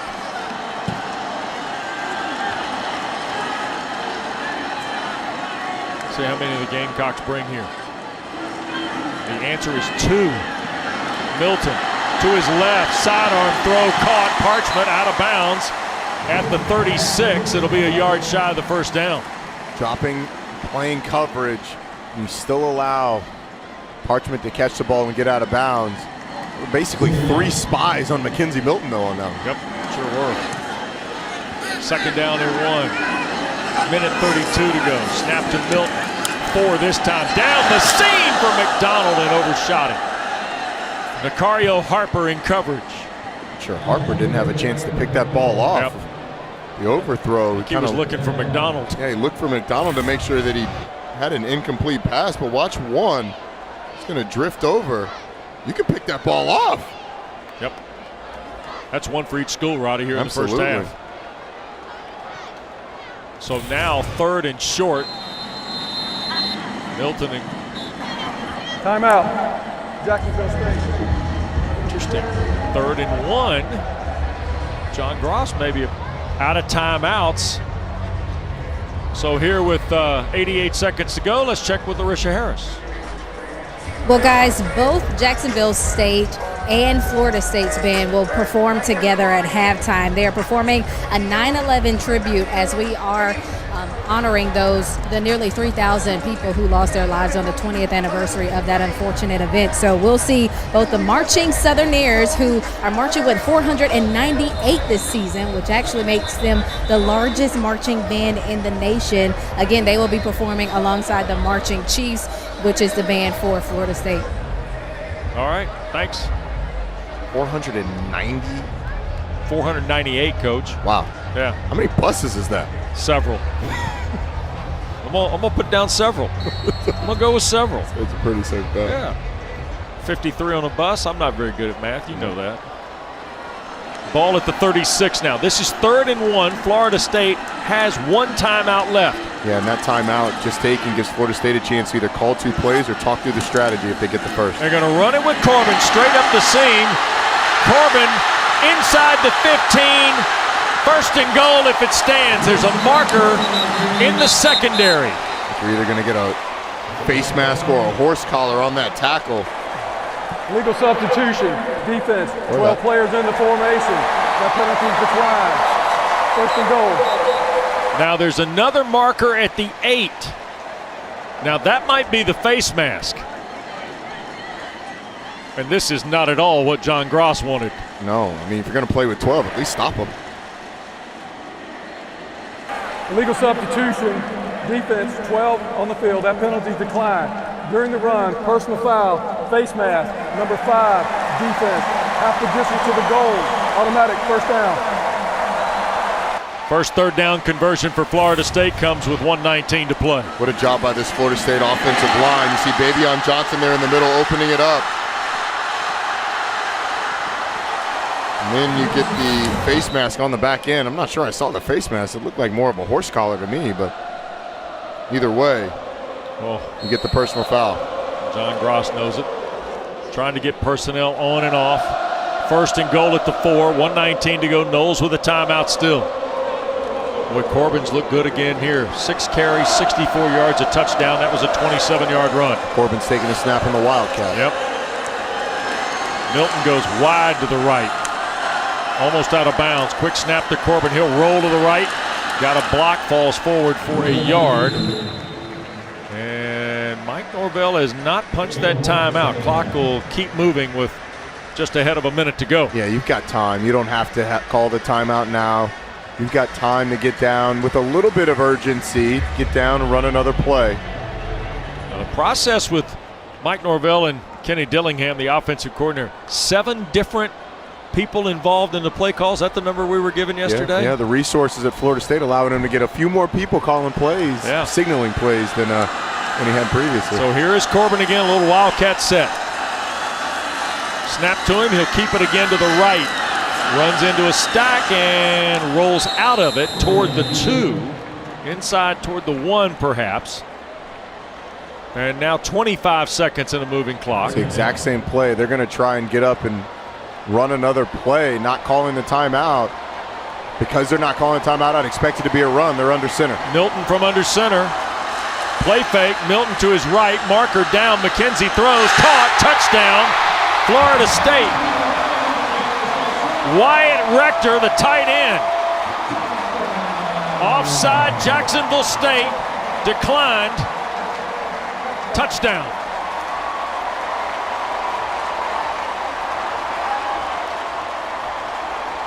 It's excellent management of the clock inside the 10-yard line. I thought it was fantastic by Mike Norvell, not panicking, calling the timeout. You know you have opportunities to get up, run the ball. They could have opted to run it there as well and then punch the timeout. If they didn't get in, they go play action, roll Milton out. He ends up throwing the touchdown pass. Excellent job by this Florida State offense. Sure is. And here is the point after. It's good. Flag down. Gamecocks were offside on the play. The point will stand, and with 9 seconds to go, Roddy. Defense, number 6, penalty decline, extra point, good. Mackenzie Milton throws a touchdown pass here at the close of the half. They go under center, and Wyatt Rector is in that fullback spot. Turn around, fake the handoff to Corbin, and it's Mackenzie Milton scrambling that opens up Rector. He ends up securing it right in the front of the end zone. Once again, it's the run game that really got Florida State going on that drive, but Mackenzie Milton and Wyatt Rector finish it. Yep. So the third tight end, kind of in the order, if you will, for Kenny Dillingham, the offensive coordinator, pays a dividend on the back end of the throw. And Mike Norvell's got to feel a whole lot better about the last 5 minutes than the first 25 minutes. I would say so. Florida State offense has gotten something going. And he talked to us about just not being sure about how his team was going to respond. He said, look, a lot of people have been telling us after a loss, you guys are so good. You did such a great job. And he was honest. They hadn't been hearing a lot of that the past few seasons. So how would they respond? A little bit of a slow start, but at the end of the half, certainly much better. Didn't you think his candor, though, about losing and not winning was also pretty refreshing? He was very clear to us. He expects to win football games like that. It doesn't matter if it's Notre Dame. It doesn't matter the number attached to their name. They got to get to the point where they're winning those games. And there'll be no return for Jacksonville State, who's out of timeouts with 9 seconds left. So I suspect this will be a touch of the knee, and then we'll send you to the PNC halftime report with Jordan Cornette and the fellas. Plenty to cover tonight. 14 ACC games, 13 today, Paducah winner last night over North Carolina A&T. I'm going to have to tune in there and find out what's going on with NC State out there in Starkville. Now it's 21-3, but one thing they will be able to talk about, my boy EJ will be happy. Florida State with the lead going into halftime. It wasn't always pretty in the first half, but ultimately you have more points than the opponent. Well, there it is. Touch of the knee, and off to the break we go. All the thunder for Florida State comes in the last 5:01. Pair of touchdowns. Corbin a 12-yard run, and then going to break, Mackenzie Milton to Wyatt Rector. Stay tuned. Jordan Cornett leads our coverage of the PNC Bank halftime report. Next, Florida State by a touchdown at the break.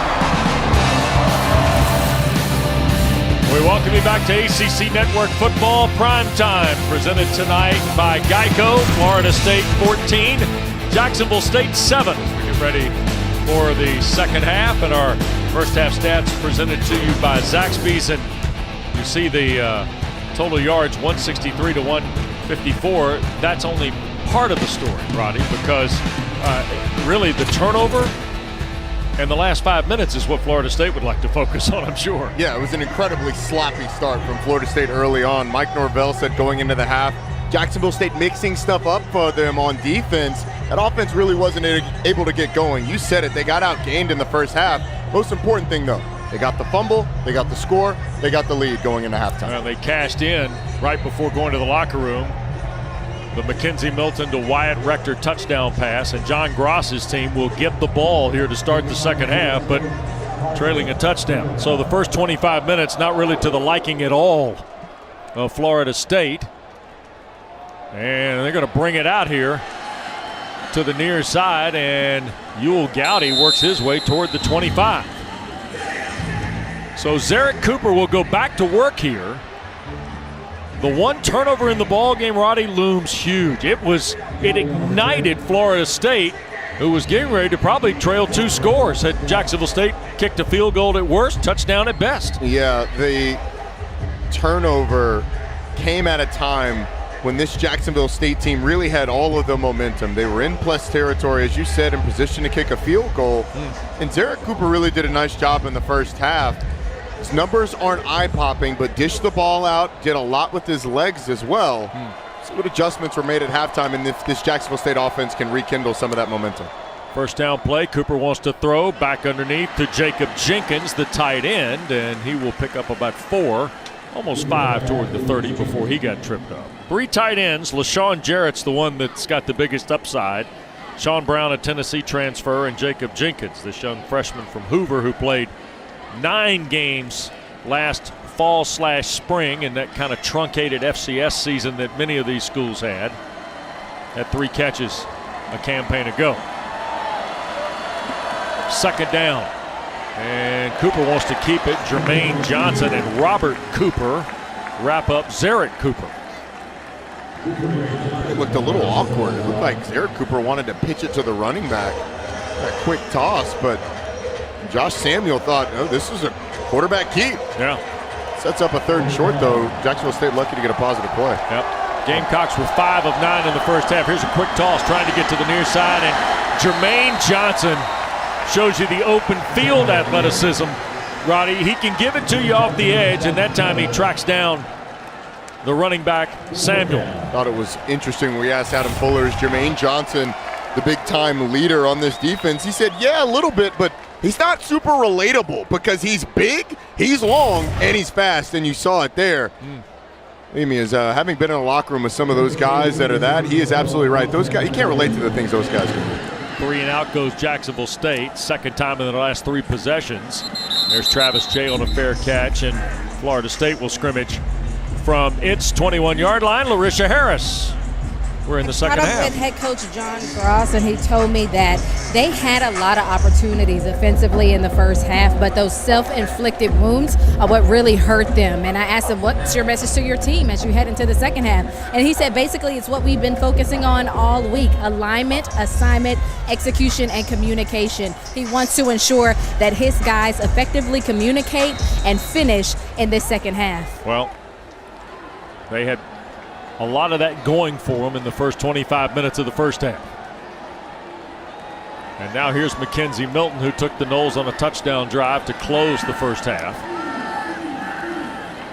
Off the 21. And this is Corbin finding the second level. 13 yards to the 34 and a first down. Wow. If they get this cranked up to go with Mackenzie Milton's awareness in the throw game, Roddy, I mean, it's going to be dangerous. Here's a quick snap. Somebody lost their hat. And Corbin will get to the 39. It looks like Jackson Luttrell. There's Big Jackson out of Rainbow City, Alabama.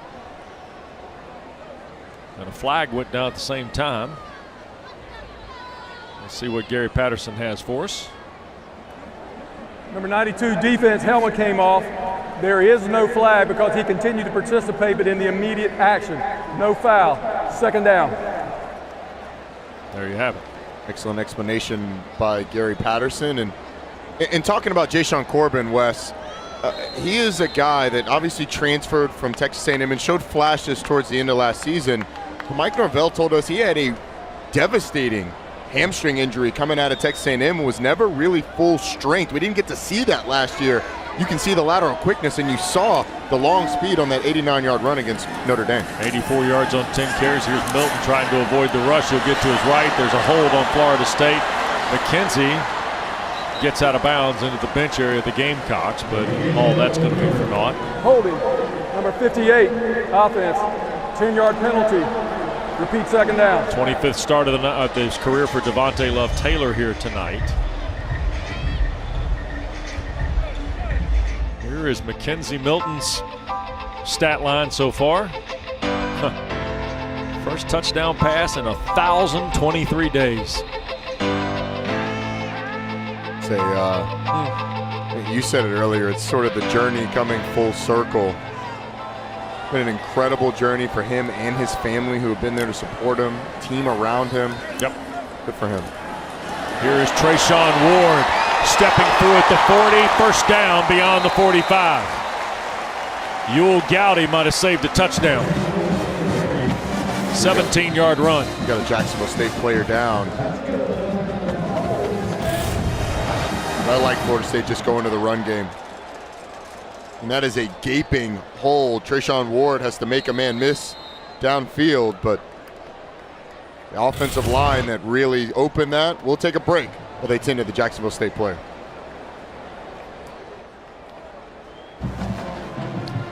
Extra Yard for Teachers Week is an annual effort led by the College Football Playoff Foundation that brings college sports together to support and honor great teachers across the country at games and on social media.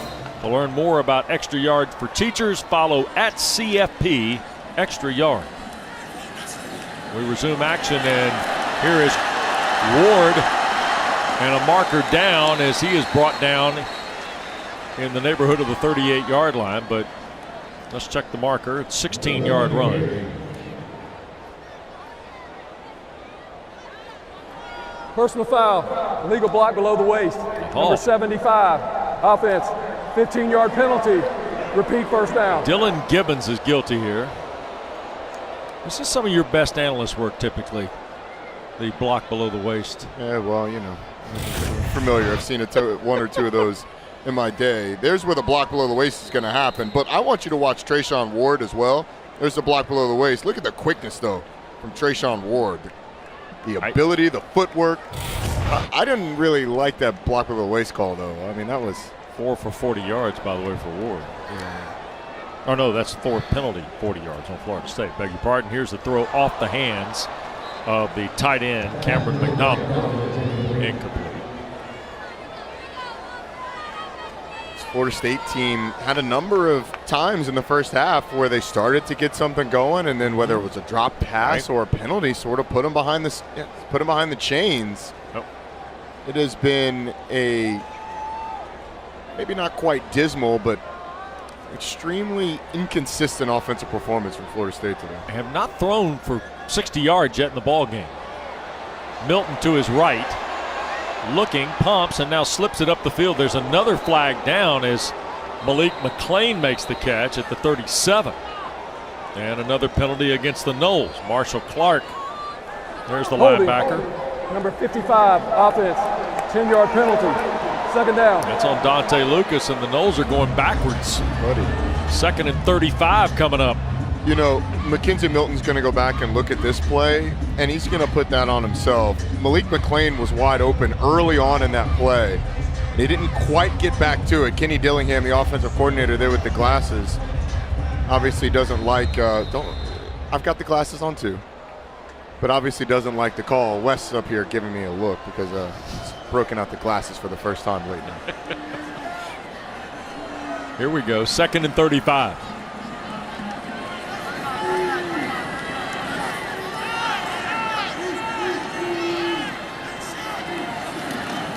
Hand the ball off, and here's Corbin. Kept his feet around the edge, 30, and took a man on and banged out of bounds by Jamari Jemison. And it'll be measured just past the 31-yard line. 10-yard run. Kenny Dillingham, Larisha. Well, you were talking about teacher appreciation, and I had the opportunity to talk to Kenny Dillingham, and he told me that one person who helped him to that helped him through the transition from being a player to a coach was a guy named Charlie Ragle. Dillingham tore his ACL, and Coach Ragle came to him and said, "Have you ever thought about coaching?" And that's how he got introduced to coaching, and he's been in this position ever since, working as a coach. Yeah. And now at 31, one of the brightest offensive minds in college football. And all of that went down his senior year of high school. Right. He was saying, I can't coach, I'm in high school. And Coach Ragle said, why not?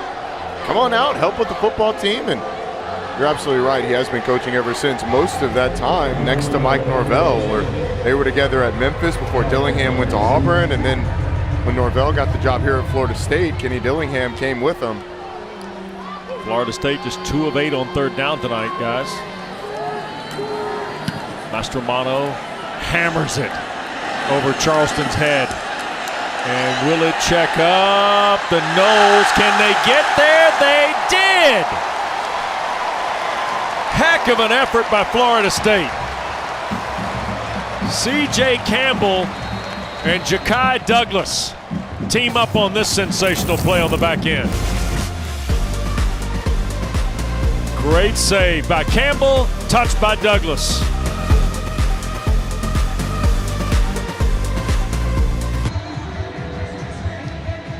All right, about 5 minutes in here in the 3rd quarter, Mastromano's punt, Campbell touched it up, and then Ja'Kai Douglas actually downed it. It's a career best punt for Alex Mastromano of 65 yards. Roddy, it's 11 yards better than his career best coming in. Yeah, and an excellent effort on the back end. Oh, it looks like DJ Campbell's in the end zone when he touches this ball. Nonetheless, Jacksonville State will stay on the 1-yard line, not get the benefit. Cooper in the gun, play fake, wants to throw, pressure coming, Gainer, he slipped away and then throws offline. Looking for Phil Yaw Johnson, the transfer from Duke. Heated the pocket up. What'd I tell you during the break? He said that they would heat it up. The old Mickey Andrews Absolutely. tactic. Get some of those hombres in there that hadn't played much during the night and let them go. Well, Amari Gainer's played a lot. And he was coming off the edge. Oh, there it is. They snuck through. No, I thought for a moment that they'd given the ball to Samuel, or Jackson rather, and it was Cooper that kept it above the 5. Yeah, once again, they option off of the 3 technique, the defensive lineman on the interior of that line. Watch Cooper. Pulls it at the last minute, actually options off the linebacker coming down. Pulls it and then is able to get the positive gain. Second down, give him a little breathing room here on 3rd down. Yeah, DJ Lundy got me and DJ Lundy. Oh, well, it's a good fake. In motion, that's Edwards. And straight ahead with Jackson. No, they got it on the perimeter again and got the first down with Cooper. Or no, Jackson kept it and bounced it? What in the world? That one was confusing, but that one got me too. It looked like Florida State may have wrapped up the wrong guy. I don't know. Let's see what happens here. Jackson's coming across. He gets stopped up. DJ Lundy slams down the offensive lineman, and Jackson sneaks out the back door. But in the mass of humanity, it looked like Lundy brought down the running back, but the running back gets out and gets the first down. Wow, how about that? So fresh set of downs. Cooper, a quick throw to the perimeter and off the hands of Edwards. Brownlee was there in coverage for Florida State. I've seen a lot of drop passes tonight, Wes, from both sides. Some of the ones on Jacksonville State side have been a little more difficult. That one pretty easy for Edwards. It's so much bigger when you're coming out of your own end zone and you've got these opportunities to get positive yards. You've already gotten a first down, so your number one goal is accomplished, giving yourself some room to punt the ball away. That really could have set you up nicely on 2nd down. Touchdown lead for the Noles, 2nd in the full 10 here for Jacksonville State. Cooper will keep it this time and brought down at the 22. The gain of right at about 7. Sidney Williams, who's got the fumble recovery, and now we got a little pushing and shoving and extracurriculars. Jamie Robinson's got to be careful. I'm a little surprised there's not a flag there.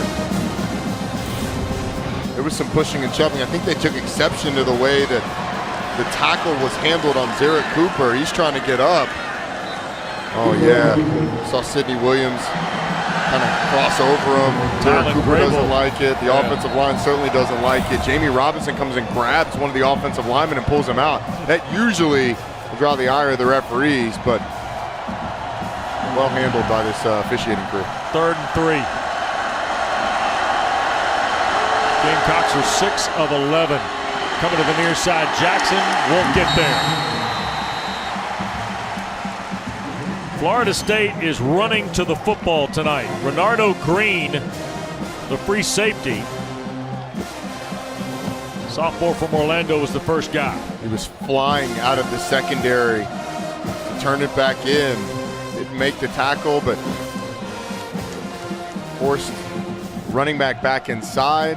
Pursuit is able to make the tackle. Dawson's punt toward Travis Jay, who will make the fair catch at the 30-yard line.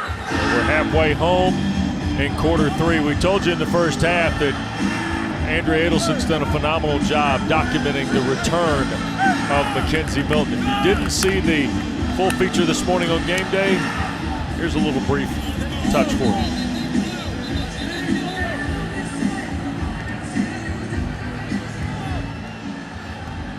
First time I met him, I examined him, and he said, "What are the chances of me playing again?" He told me a slam dunk grand slam would be just have you walking without pain and just living hopefully a normal life.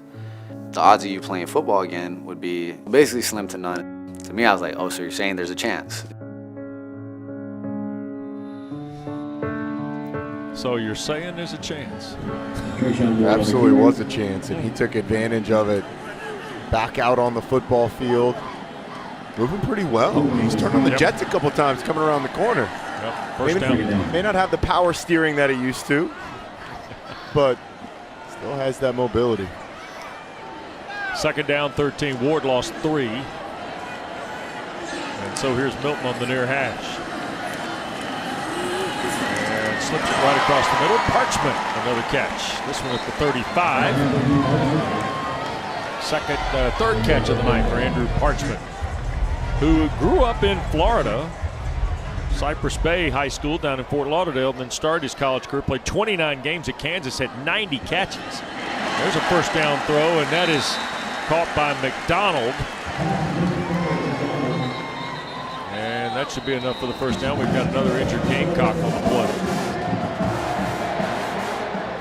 All right, so we'll take a timeout with them here in Tallahassee. 6.5 to play in the third.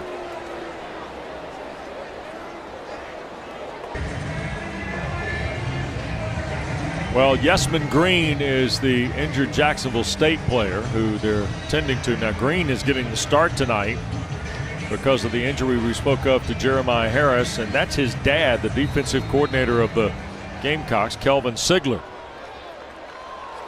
And so a little bit of two thoughts there. One, the professional, and certainly one, the personal.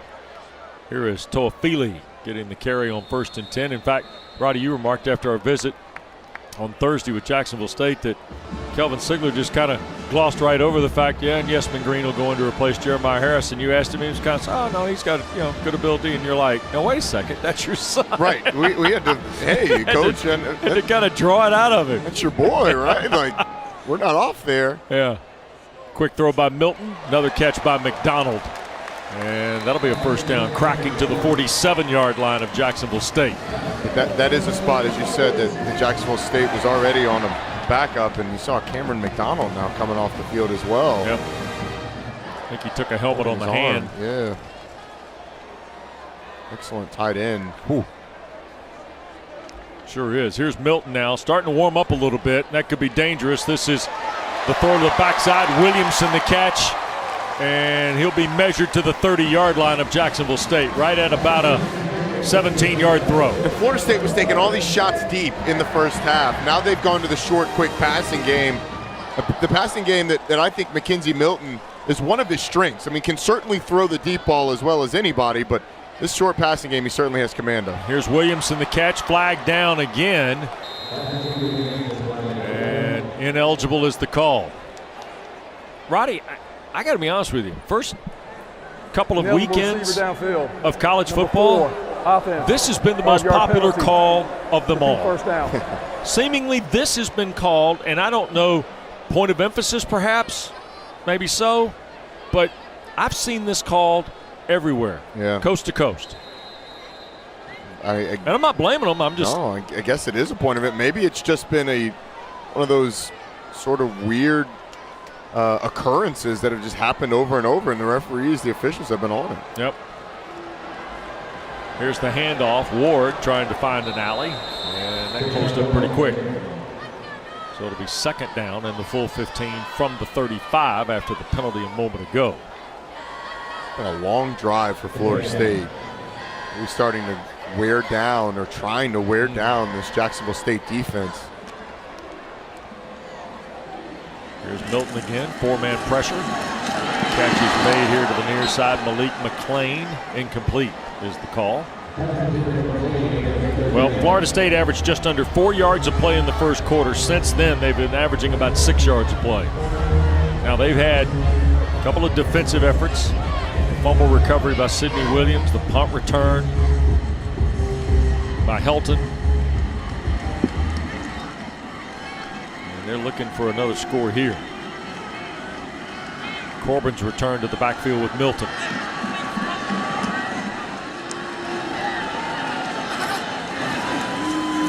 Snap to Milton, quick throw, middle of the field, caught and juggled. Wilson, and incomplete. Wilson could not hang on. Big lick from Nicario Harper. And a marker down again. Legal formation. Offense, number 58, not on the line of scrimmage. 5 yard, they're going to decline it, Gary. That penalty will be declined. There you go. Fourth down. That's it. Florida State's kind of in a weird position where you're going to trot out the field goal kicker. It's going to be about a 52-yard field goal. So they're going to get the right tackle, Devontae Love-Taylor. An excellent job of separating Jordan Wilson from the ball by this Jacksonville State defense. And And you're going to get a 53-yard attempt. Yep. Remember, he made the 50-yarder, right? 50 and change the other night before the penalty was marked off after Mike Norvell challenged it. Middle of the field for Ryan Fitzgerald will be a career best. And it's on the way, and it is good. How about that? 4:20 to go in the third, and Fitzgerald just stroked that one beautifully, Roddy. And you see the number of guys coming up to him and patting him on the head. Everybody knows what this young man went through at the end of that Notre Dame game. Calmly knocks it through the uprights from 53 yards. That is an absolute bomb. And it had some more on it, Wes. It did. They could have been good from 56, 57. Yep. So Ryan Fitzgerald makes it a 10-point lead.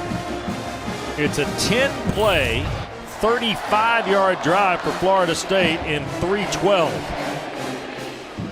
And the Noles push it to a 17-7 advantage. Now, there are little things that happen in a ball game like this every once in a while that you think, wonder what that will do for us down the road. That's got to help Ryan Fitzgerald for sure. It absolutely has. And one of the unique things about Florida State is we get to talk to John Papuchis, the special teams coordinator.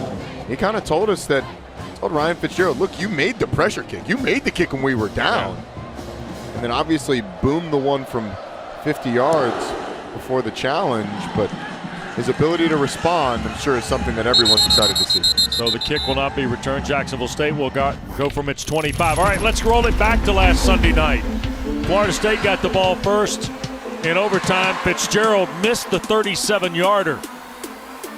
And then, you know what, a couple of times a year ago, Notre Dame needed Jonathan Dorr to come through, and he did. And the other night, he hit the game winner, 41-38. After the Irish gave away the 18-point advantage in the second half. That was a performance that gave Florida State a lot of momentum, and though Fitzgerald didn't hit the one the other night, the potential is certainly there for him to have still a great season. Here's Cooper, all about throw, now will keep and get 3 yards before he is tackled. Kalen Deloach, the linebacker from Savannah. Let's check with Larissa. The recent strong safety we saw for Jacksonville State, Yasmin Green, who went down, he was just carted off of the field and headed into the FSU locker room. There's no designation on his status right now, but I'm working to get that information for you guys. All right, thank you. That would be a tough loss for Jacksonville State, who's run for 100 yards on 31 tries tonight. Reason being with the injury already to Jeremiah Harris. And now you take Yasmin Green out of the lineup, and we got a procedure penalty coming up on the Gamecocks.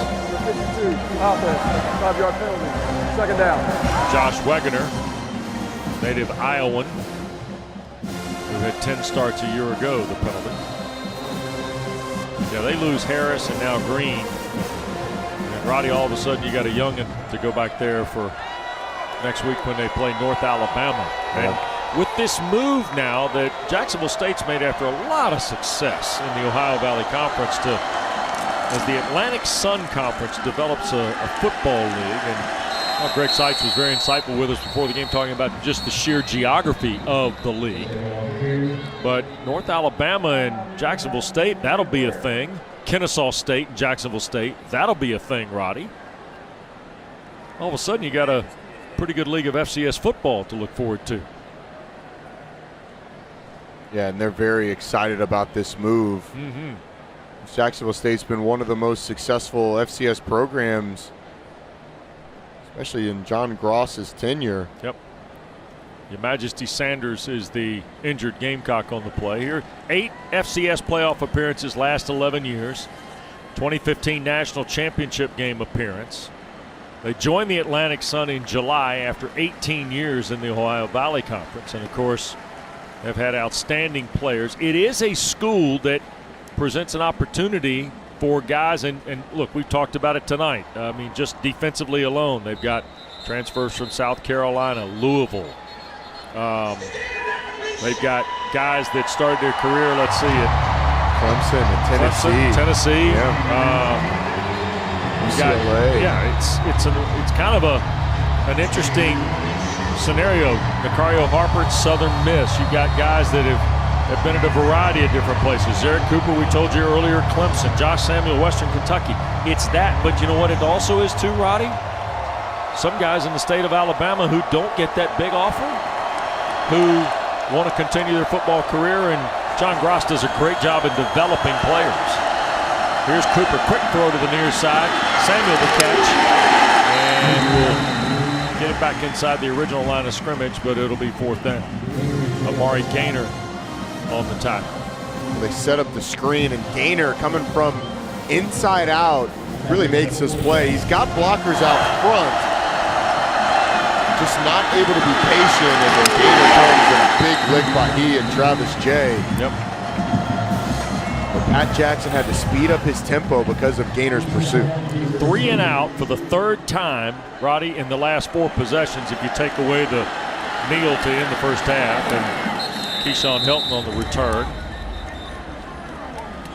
And Florida State will start from right around its 35-yard line. Well, Jashawn Corbin the other night, a big touchdown run against Notre Dame, and he's been back on the attack here this evening again. He certainly has. This FSU running game has really powered them today. It's been the most consistent part of this offense. The offensive line's done a nice job of opening up holes on the touchdown. This was a big run to set up another FSU score.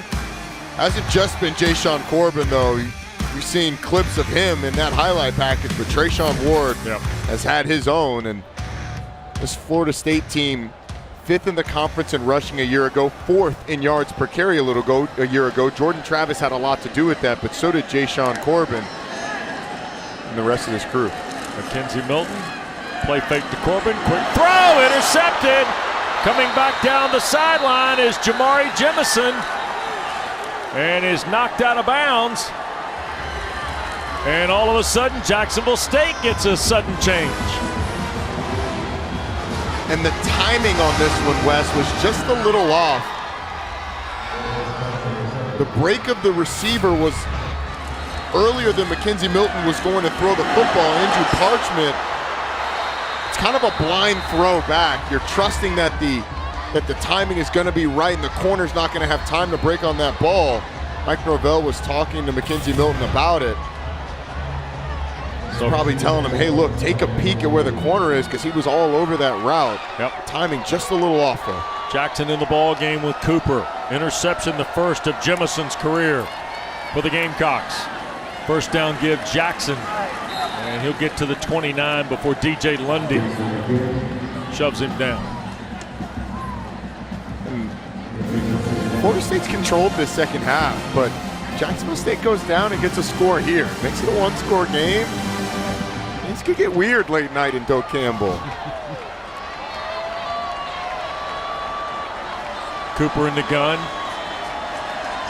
Looking for another quick throw. Gives ground. Going to sail it out of bounds. Marker down as well. And a hold on the Gamecocks.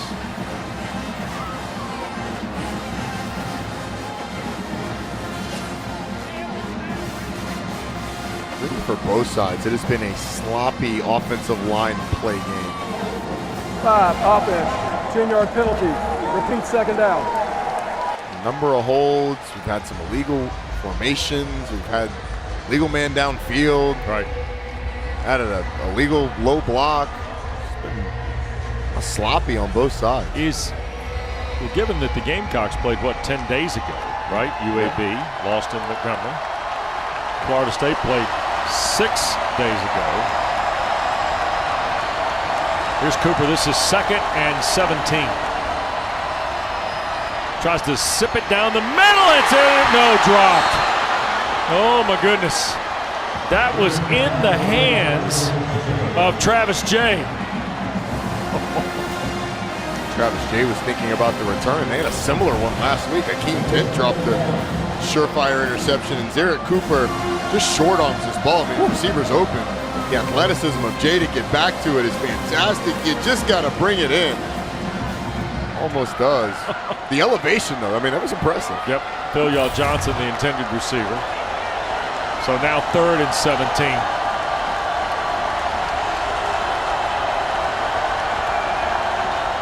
Cooper, little boot out from midfield, flag thrown, ball caught. It will be a first down, but it won't stand.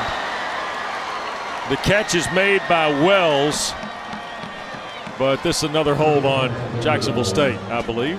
Holding, offense, number 84, 10-yard penalty, repeat third down. Jacob Jenkins on Jermaine Johnson. A tight end on Jermaine Johnson is a mismatch in Florida State's favor every time. Top of your screen? Yeah, top of your screen, just trying to hold on. He gave his quarterback a chance, but that is certainly not the matchup you want if you're Jacksonville State, and negates a really good third down pickup by Zarek Cooper. Yep. So reset for 3rd and 27, Roddy. Cooper up to the far side and caught. Nope, out of bounds is Wells at the 28.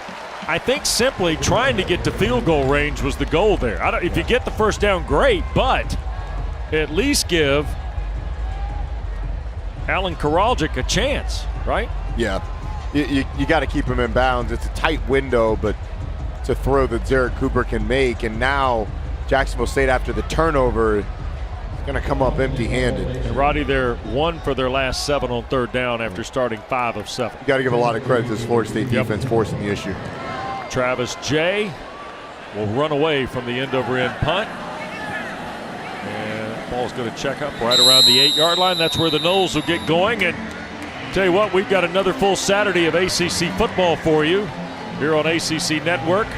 We'll start at high noon. ACC football presented by Subway. Syracuse will welcome Albany through the Dome. Nice crowd today for the old Eastern battle between the Scarlet Knights and the Orange. Roddy Larisha and I will be at the fabled Horseshoe on the West Campus in Durham to see the Wildcats of Northwestern and the Blue Devils and Mateo Durant. And then in prime time, presented by Geico, Virginia and North Carolina. Brennan Armstrong today, 405 and 5 touchdowns for Bronco Mendenhall's team. Been slinging it, threw for over 300 in the first week, if I'm not mistaken. Mackenzie Milton goes to work. Give is Corbin at the 10. Took on a man at the 12 and will be stopped at the 15. Pickup of 7. Yeah, other winners today. Georgia Tech beat Kennesaw State. Pittsburgh, a great win at Knoxville. Wake Forest, a winner. Virginia Tech got a couple of touchdowns from Raheem Blackshear. It's been a busy, busy day with 13 games. And just moments ago, I think Miami was able to hold off Appalachia. Much to the chagrin of the fans here. Yeah. Florida State when that was announced. Left side, and this is Ward slipping through to the 20. Tell you what, I like the way he runs, Wes. I really do. There's power there. There's quickness. There's a desire to break tackles. So Trayshawn Ward will close the 3rd quarter. Florida State by 10 when we continue.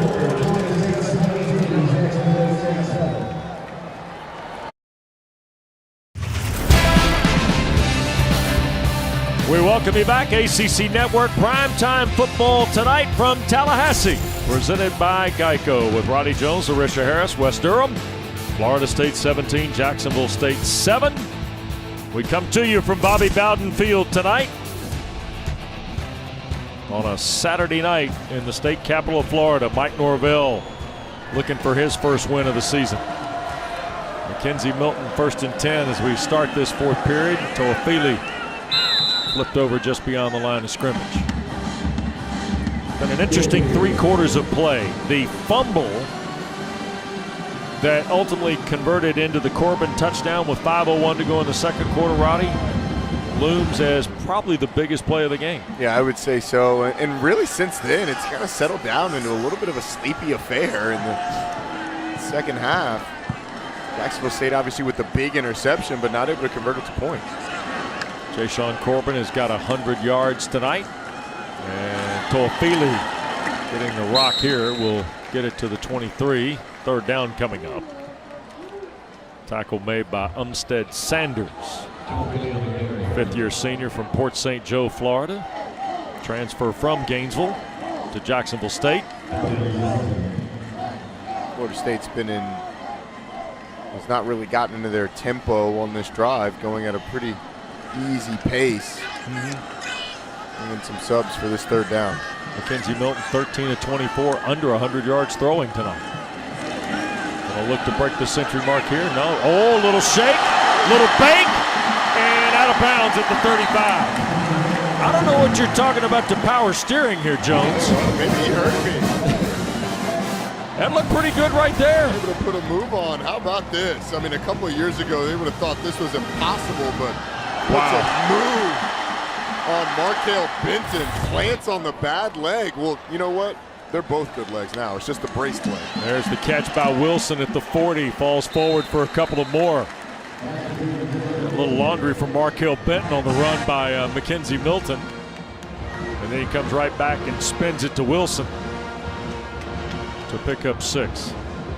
Jordan Travis, certainly the quarterback that's more known for his running ability, but Mackenzie Milton, pick him up and put him down a little bit. And with each run, it seems like he gains a little more confidence, the ability to do it, get out of bounds, or get down. And straight ahead, here's Ward, bouncing to the near side. Turns the corner. Mike Norvell was pointing toward the south end zone. George Steele saves it from being even a bigger play. 17 yards for Trayshawn Ward. Telling you what, quickness in the hole, this dude has got it.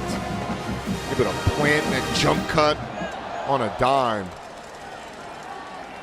Here's Milton, play fake, loads, throws, and Parchment got knocked down, or that was 6. I think if he'd have tried to complete the somersault, he probably still could have gotten up and caught that.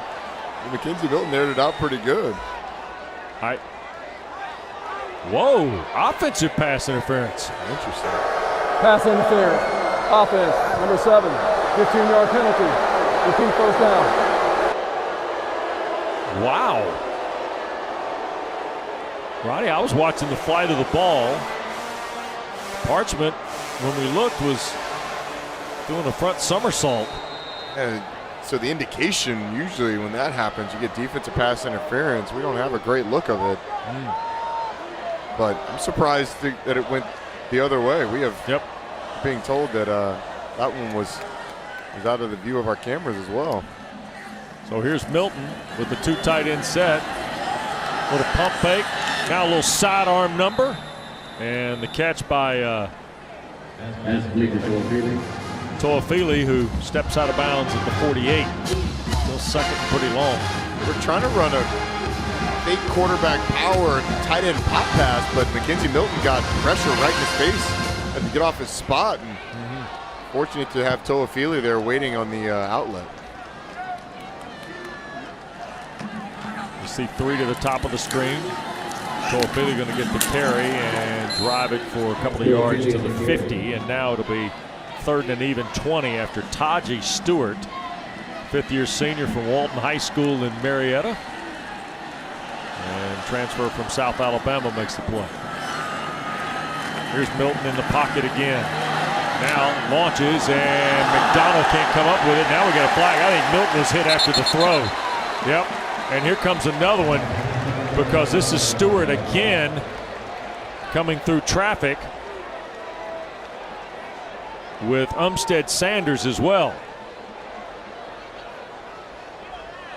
There are 2 fouls on the play. Personal foul, roughing the passer with targeting. Number 22, defense. After the play, unsportsmanlike conduct. Number 22, defense. That's his first unsportsmanlike. The previous play is under further review. So they will review the targeting on Stewart. So the quarterback throwing the football is a defenseless player. Whoa! Oh, yeah, absolutely. They got the wrong player. Number 8, Markel Benton, is the one that actually hits Mackenzie Milton up high, so they'll correct that, and I assume we'd get a targeting call. Is it Benton that hits him, or? It's a fairly long conversation with Gary Patterson and John Gross, and Roddy, you're covering one of this going to the break. It's Markel Benton that hit Mackenzie Milton, first of all. Yeah, it's 8 that hits Mackenzie Milton up high. Yeah, it's number 8, and they have announced it as number 22, Taji Stewart. Right. Now, he got the unsportsmanlike conduct penalty after this happens. That very clearly targeting. We got a ball move to the 20. Here's Gary Patterson. I think we had another one added on top of this. Yeah, there was the unsportsmanlike conduct as well.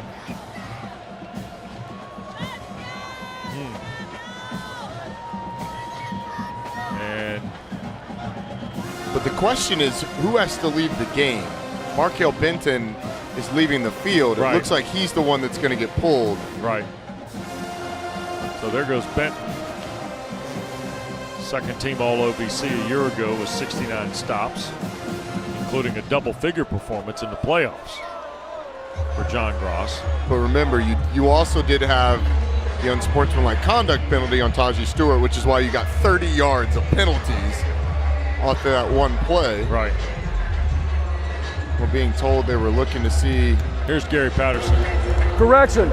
The targeting was on number 8 on the defense. Number 8 is disqualified from the remainder of the game. Number 22 had his first unsportsmanlike. He can remain in the game. The 15-yard penalty for the live ball will be enforced, as well as a dead ball. 1st and 10. All right. Nice job by this officiating crew of communicating, getting it done. Here's the unsportsmanlike conduct penalty. Yeah, that's. Come on. I mean, that was a pretty dangerous hit. Those are the types of hits that you want out of the game, and then you can't do the Iverson step over. You can't. 11 penalties, 115 yards, and here's the throw to the perimeter.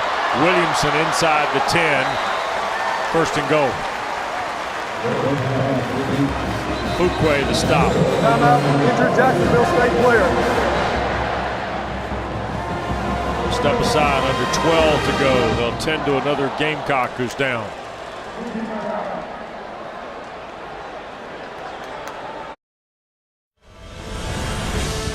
ACC Network Primetime Football is presented by Geico. Save even more when you bundle home and car insurance. Well, national championships for Florida State, 93 and 99 for Robert Klecker Boughton from Birmingham, Alabama. And such a treat for us to be here tonight at Bobby Bowden Field at Doak Campbell Stadium for the 4th meeting all time between Jacksonville State and Florida State. 10-point lead for the home team. 11th play of the drive is a 1st and goal off the 9 of the Gamecocks.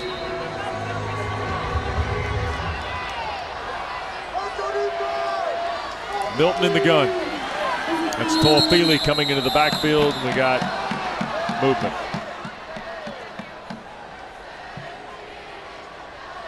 False start. Number 55, offense. 5-yard penalty. Still 1st down. I'll tell you what, Wes, when Florida State goes back and looks at the film of this and sees all the mistakes, right, they will be equal parts disappointed in the performance and also happy that it happened this week.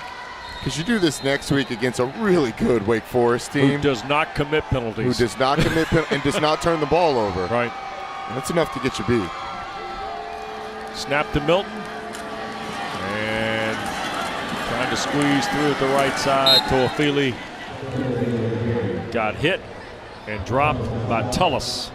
Stavante Tullis, redshirt junior from Dothan at the linebacking spot.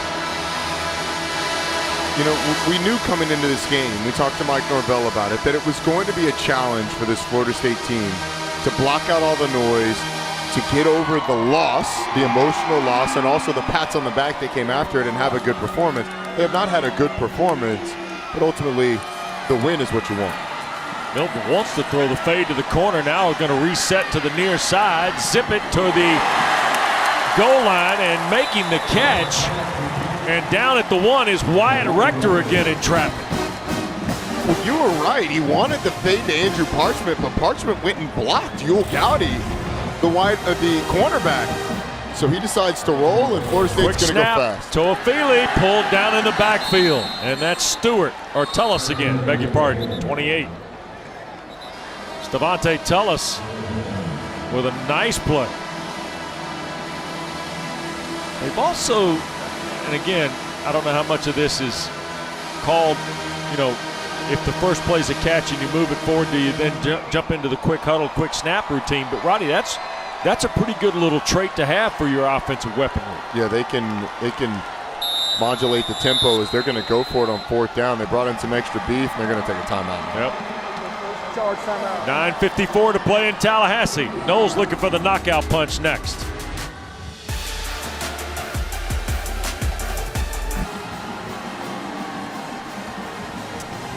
All right, Roddy, here we go. 4th down and goal from the 3. 9:54 to play, and out of the Mike Norvell timeout, Florida State trying to push this thing to 17 points. You're exactly where you would be for a 2-point conversion, so I would expect this to be one of Florida State's better 2-point plays here. Milton, quick throw, right side, looking, and it is caught.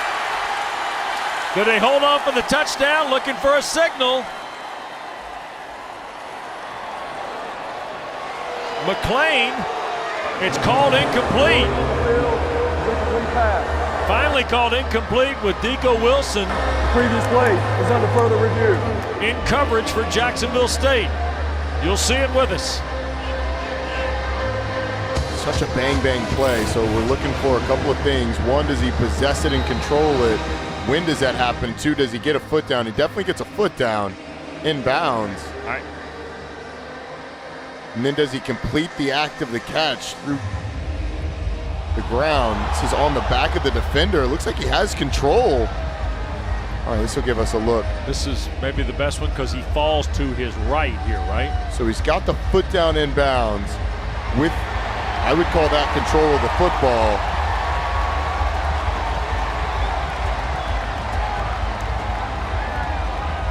There's the catch. Foot.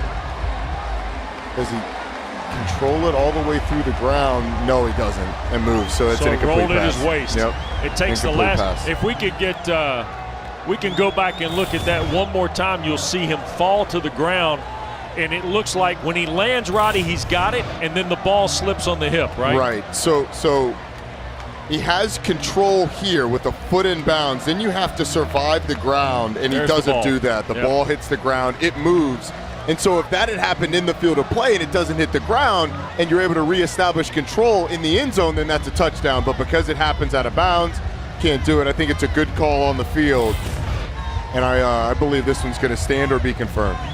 After further review, the ruling on the field stands. Incomplete pass. It's, as you can imagine, not wildly popular here. But under the letter of the law, Roddy, that's incomplete. Well, the fans see he has the ball and gets a foot in bounds. Right. But that's not the end of the catch. You have to survive the ground when going to the ground, and Malik McClain doesn't do that. The ball moves, it hits the ground. He's able to kind of regain it on his hip. But that's the catching it in the end zone is not the end of the play when you're going to the ground on a catch. So Jacksonville State trails 10. Now Mike Norvell tried to get a timeout called and got it. Now, that's the second charge timeout. Is he going to challenge this? No, he's just getting his, he's just getting his ducks in a row. Yeah.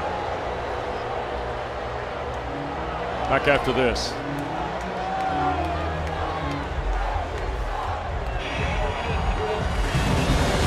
(17-7). Stay tuned after the ball game. Huddle after dark, Roddy.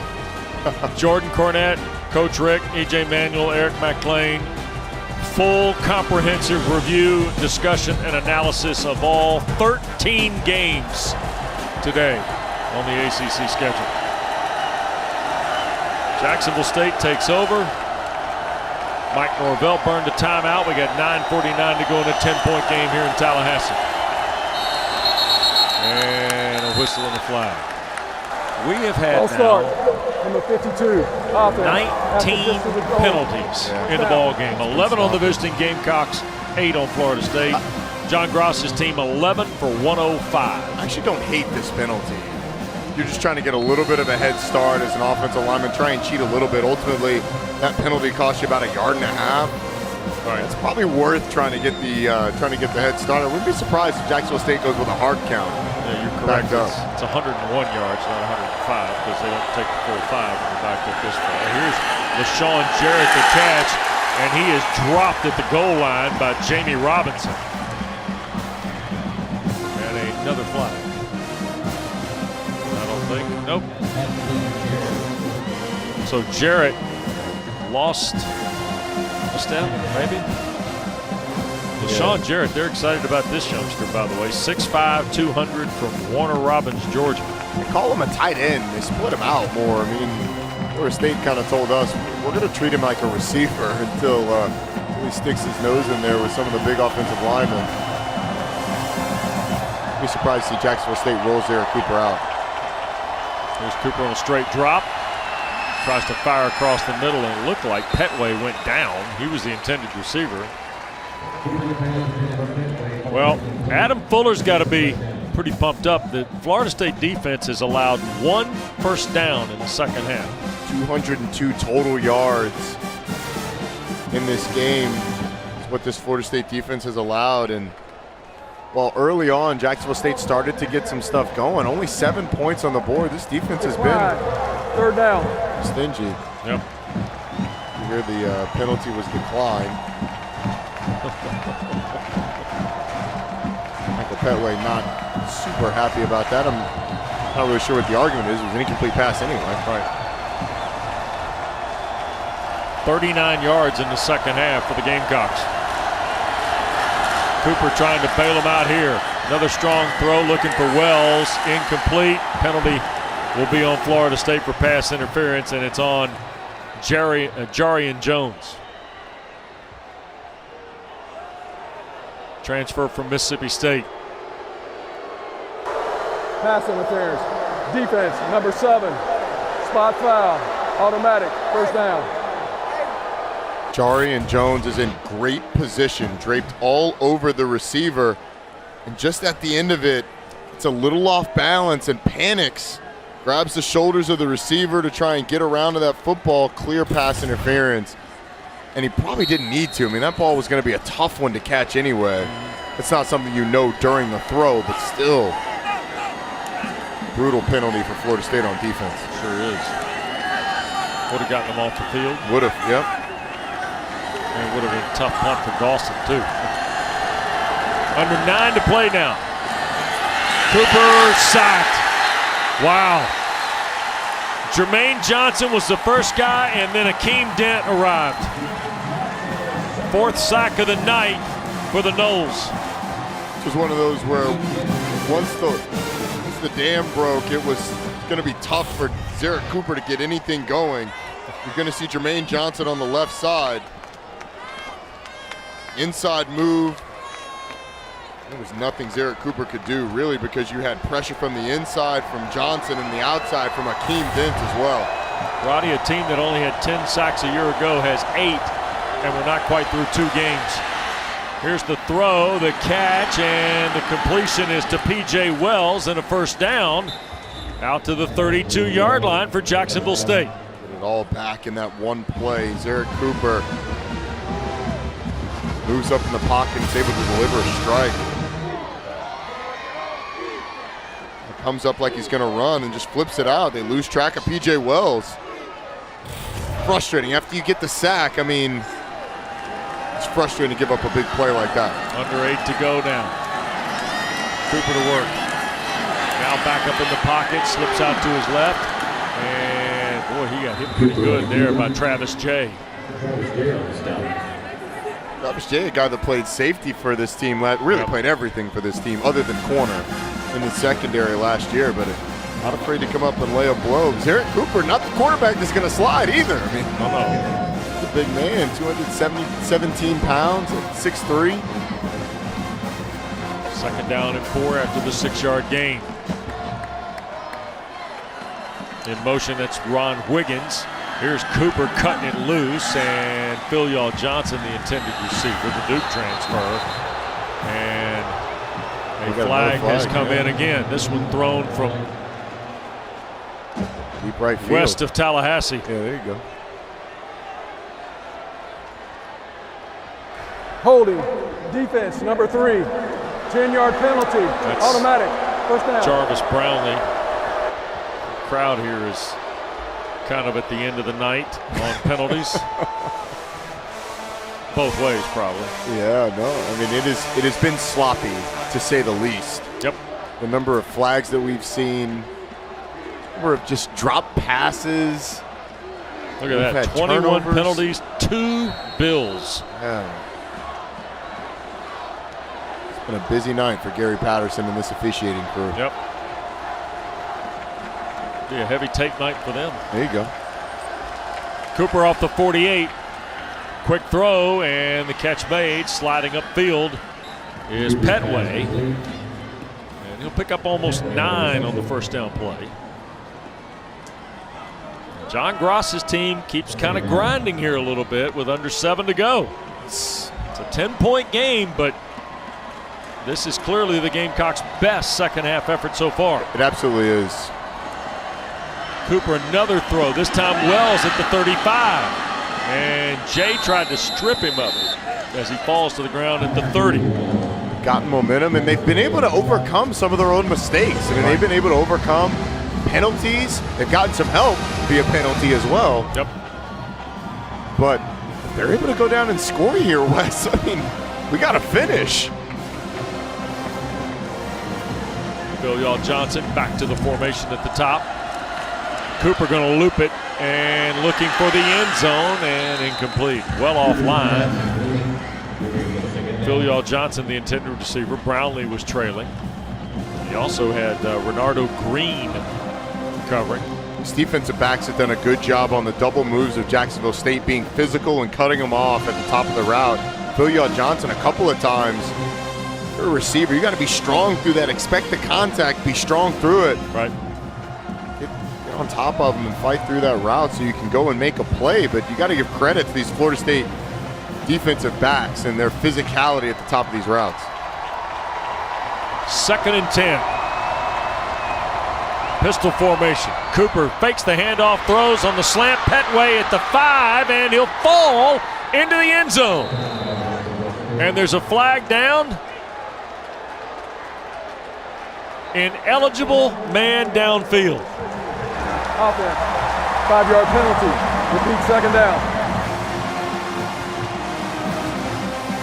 Biggest penalty of the night for Jacksonville State. Yep. It's an RPO, run pass option, and the lineman just gets caught downfield. You're going to see number 60, Zach Angelosi. Yeah, he's about 5 yards downfield. Wow. Negates a. By the way, Petway on the slant is a handful. Yeah, he is. It's really the first time they've run one of those. We haven't seen a lot of that type of RPOs tonight. Transfer from Washington State, by the way, into this program. Here's Cooper trying to find room, and there's Jermaine Johnson again. You mentioned that this Florida State team only had 10 sacks a year ago. I would say it's a pretty good bet that this guy, Jermaine Johnson's going to have more than 10 this year, the way he's playing. You see the hands. Throws off your Majesty Sanders, is able to get around the edge, but kind of stuns him with the power, throws him by with the hands, bends the corner, and is able to get to the quarterback. That's really good from Jermaine Johnson. Got your Greg Rousseau package, doesn't he? More physicality. Yeah, no doubt. Here's Cooper, back foot throw, broken up, and is it picked? Are they going to call it an interception? It is an interception for Brownlee. Jarvis Brownlee, the pick at the 28.5. Zarek Cooper throws this one off his back foot. He's not able to get much into it. Floats it out there, and Brownlee's able to come up with the interception. Zarek Cooper's not happy at all. He thought he got hit in the head. Okay, look at this one. Oh, yeah. I mean, they're going to review this for targeting. Kalen DeLoach, number 20 on the. Oh, look at this. Ball pops up. Oh, definitely an interception. Hey, now.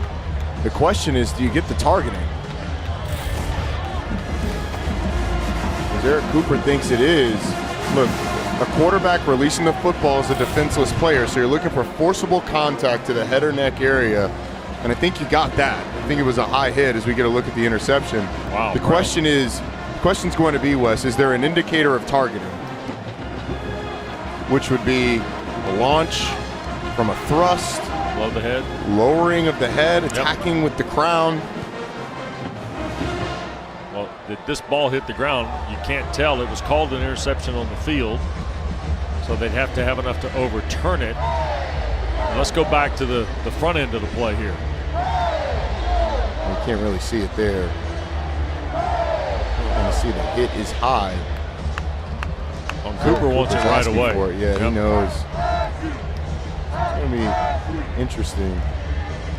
You do get the lowering of the head and the crown. I think that's going to be targeting, Wes. I do. And that would take Kalen DeLoach out of the first half next Saturday in Winston-Salem. Yep. One of the starting linebackers for this Florida State team. Because of the lowering of the head, I mean, hits him just under the chin with the crown of that helmet. I think you're going to get targeting here.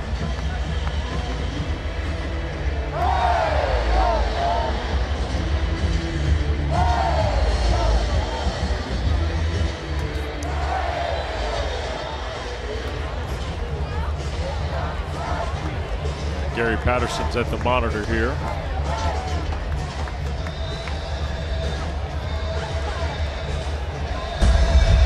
Here we go. Let's see what we After got. further review, ruling on the field is a personal foul targeting number 20, defense, with 15-yard penalty, automatic first down.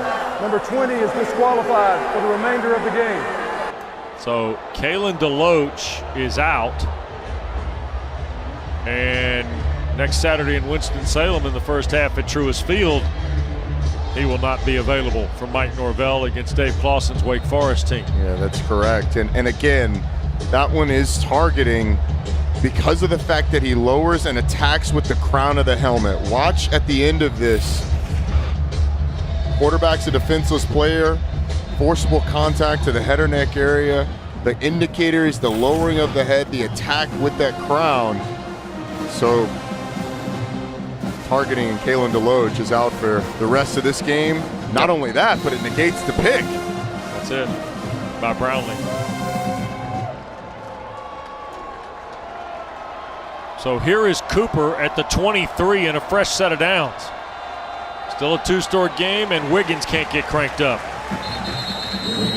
Redshirt freshman, local kid from Jacksonville, Alabama, the number 2 running back in the state, by the way, Roddy. 4A running back of the year after 2,800 yards and 47 touchdowns in 1 year. 2019. Woo. 47 touchdowns. Is that better than what you did? Yeah, it was significant. Just checking. Just want to know where we are on the measures there. Pretty. Okay. I don't know if it's, Here's Cooper launching wide open touchdown. Ahmad Edwards. 23-yard throw from Zarek Cooper with 4:45 to go.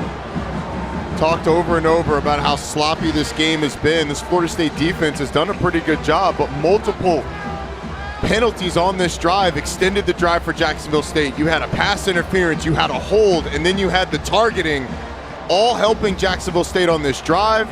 Then they lose sight of the post on the switch concept. Jacksonville State gets the touchdown. 11 plays, 97 yards in 5:08.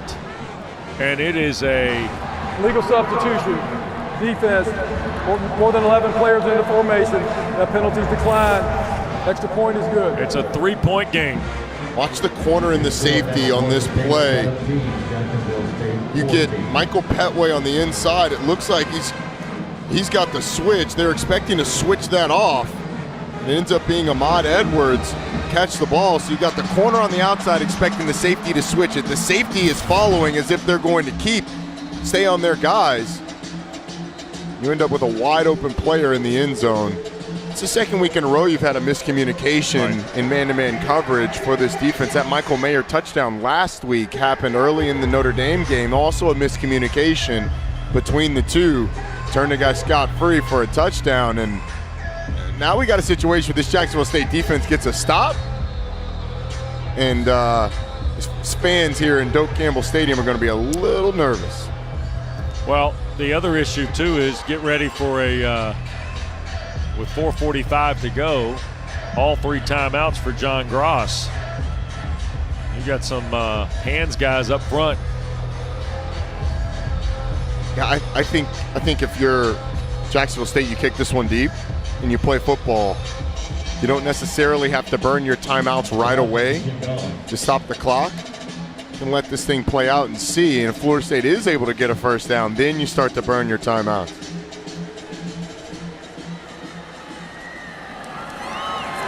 And they do kick it away. Douglas will let it hit. Florida State will scrimmage from its 25. And a quick check of tonight's Player Spotlight brought to you by Geico. 3rd career 100-yard game for Jashawn Corbin tonight, Roddy. 12 for a $101 and a score. Hasn't been an overly dominant performance on the ground by Florida State, but Jashawn Corbin has been excellent when he's gotten his hands on the football. Really like this pair of running backs, Jashawn Corbin, Trayshawn Ward. And you combine Toafili and Ja'Kai Douglas, who are guys that can do stuff in the slot and in the backfield. Florida State's got a really nice running back room, a lot to be excited about. Jashawn Corbin, the leader of that group. Well, and now Trayshawn Ward starts the series with Mackenzie Milton. They'll hand it to Toafili going left side, and he will push it for 3, maybe 4. And finally the whistles blow shy of the 30. Florida State's got the 3-point lead, 4.5 to go. John Gross is sitting on the full bucket of timeouts over there. And my guess is he's going to sit on those as long as he thinks mathematically he can. Yeah, you play out these first downs. If Florida State gets a first down, then you start to think about banging one of those timeouts.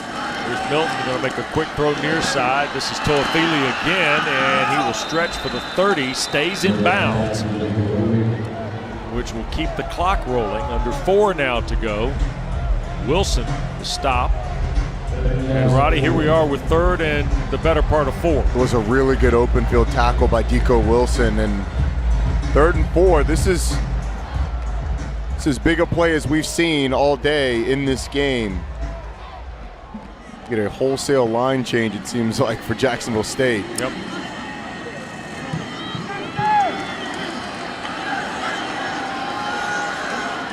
Mackenzie Milton. Play clock winding down to 5. He'll take the snap. It's a free play. Gamecocks are offside. Going to take the shot and looking for Helton, I believe, downfield. Yul Gowdy was defending. Defense, number 2, 5-yard penalty, results in a first down. Guess what, though? DJ Coleman offside, and that awards Florida State the first down. It's the one thing you can't do. It's the one thing you cannot do in that situation is jump offside. Watch the football take off. Don't even pay attention to the clap. Nice job of Florida State using the hard count, using that clap to force them offsides, but for Jacksonville State, you can't do that. Here's Milton, first down hand, and Corbin pushes it for 3 to the 38. John Gross opting not to take his timeouts, take a timeout here, and I like the call. You still got plenty of time left. Yeah, but you got one of the best game managers college football has too right here. Yeah. I mean, the comeback physically one thing, but Roddy, he was wired to win when he was playing in Orlando. Yeah, you're exactly right. Yep. Mackenzie Milton gonna milk every ounce of this clock. You see the numbers, 18 of 30 for 133, a touchdown to pick, but there's another handoff, and Corbin will come close to the first down, and we'll see if Jacksonville State's they're gonna wait here with 2:18 to play. It's one of those, it's almost better if he gets the first down than if he doesn't. Yep. Because now you got a 3rd and short, and yes, your defense may come up with a big stop, but if they don't, that's just one extra play that you're having to sit there and run. You're in a tough spot here. You take the timeout, before it, and then they get the first down. You only have your 2. You take it after, and you're wasting time. Yep. John Gross opting to take it after. And now with 10 on the play clock, they check Milton all the way out to the wide side at the left. Wildcat set here with Corbin, and he does not get it. And there's the timeout with 1:39 to play.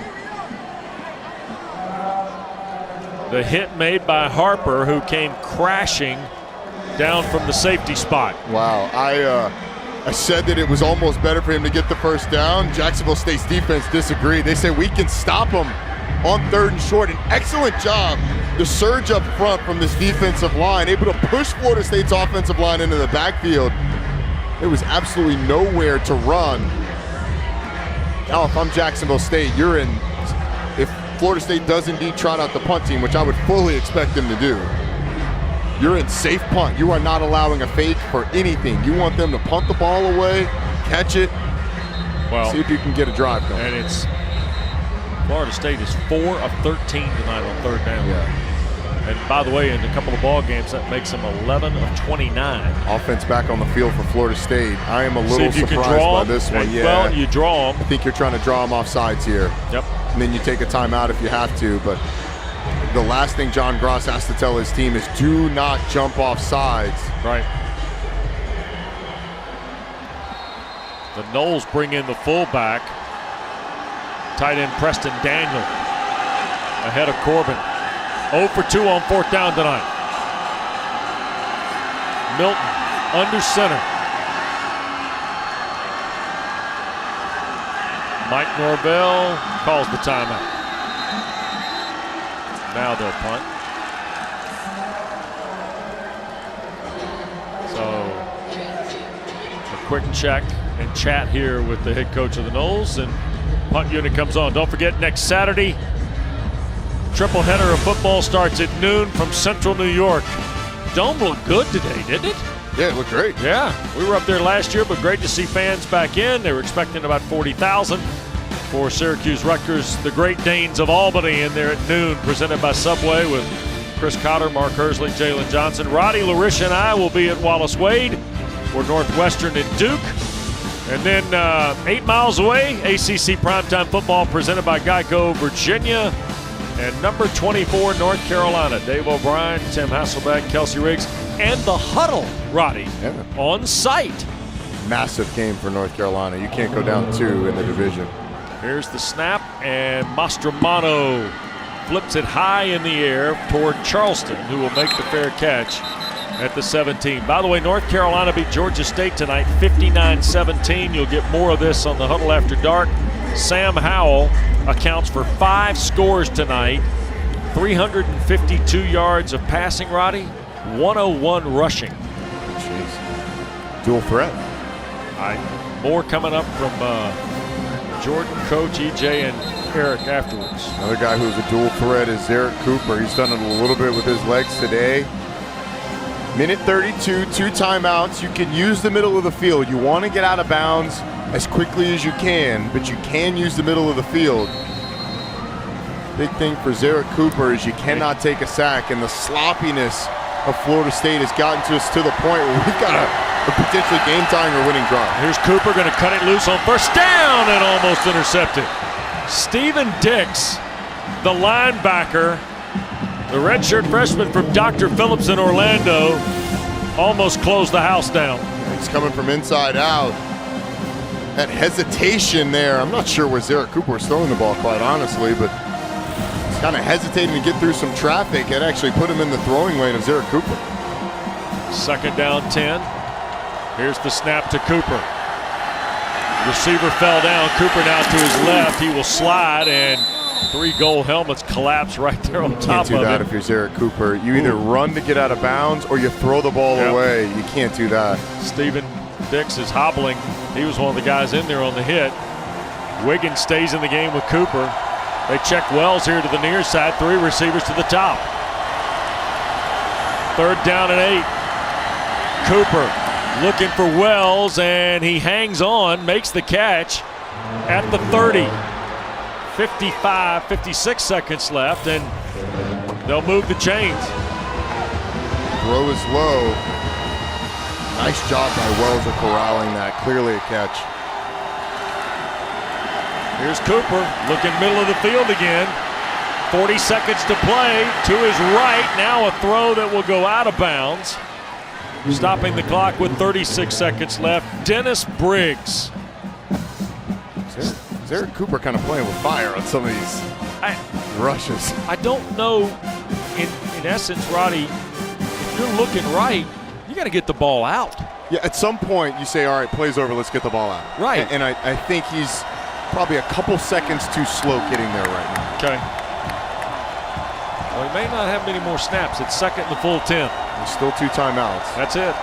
But if you get tackled in bounds now, you have to take one. Here's Cooper backing up. The throw. Wiggins the catch. Out of bounds at the 35.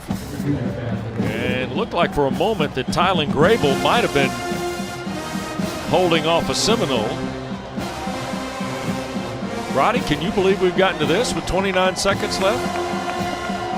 I can't, and yet, Wes, we've been talking about it. Like, Jacksonville State's just kind of been hanging around.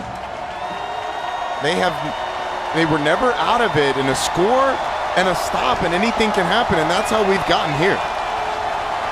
Cooper with 29 seconds left. Now steps up. They'll have to use another timeout as he's tackled at the 41-yard line with 22 seconds left. He did get the first down, and John Gross is going to burn the timeout on the tackle of Malcolm Ray. So 1 left for Jacksonville State.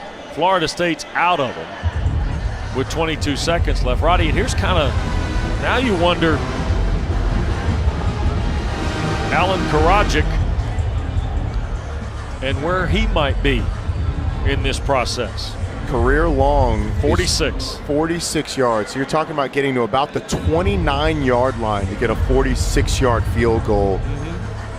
In order to get the 50-yard field goal, it's about the 33. So you're talking about covering another 25 yards or so. Yeah. You've got 1 timeout now. So you can, in a last resort, you will take the yardage and have to, in the middle of the field, and burn that timeout. But you would like to use the sideline so you can save that timeout to set up the best possible play to get a field goal attempt. Well, he hit a 46-yarder at Eastern Illinois last April. He was 14 of 19 last fall and spring, if you will.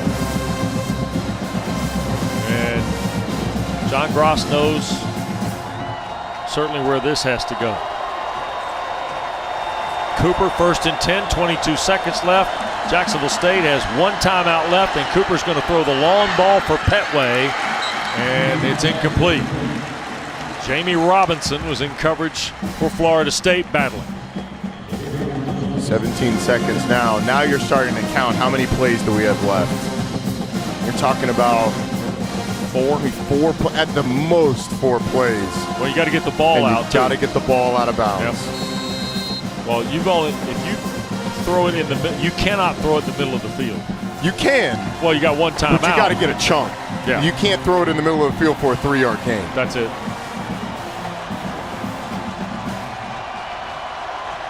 P.J. Wells off the formation here to the left. He's been the hot guy lately. Here's Cooper. He's got to get rid of it, and that's going to be incomplete. Stops the clock with 11 seconds left. Dennis Briggs has been very effective from the interior of Florida State's front here in this drive. Certainly has. He and Fabian Lovett both had their flashes today. There's Briggs there in the middle. He's going to push through. A nice job using the hands. Cam Hill, his feet go dead and allows the pressure into the backfield. All right, now 11 seconds left. You got about 2 plays left. So you're trying to push this thing down the field. Empty the backfield. Here's Cooper looking for Wells. Going to tee him up again, and P.J. Wells, who's having a career night, can't haul it in against Jones. He'd have gone to the other side. Damon Philyaw-Johnson was open going up the other side with only the safety to get over there. Certainly a throw that Zarek Cooper could have made. Now 6 seconds. You have to go really quick if you're not going to throw a Hail Mary. You got to get a first down here or the game's over. Yep. And you got to. Here's Cooper, 4-man rush for Florida State, going to cut it loose. Phil Johnson caught it inside the 10. Phil Johnson on his feet, he'll cut back, and Jacksonville State has won at the Horn.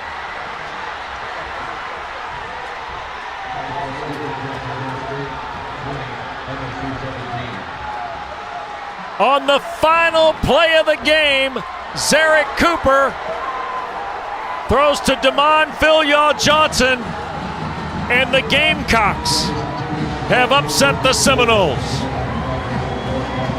59 yards. Wes, I cannot believe what we just saw.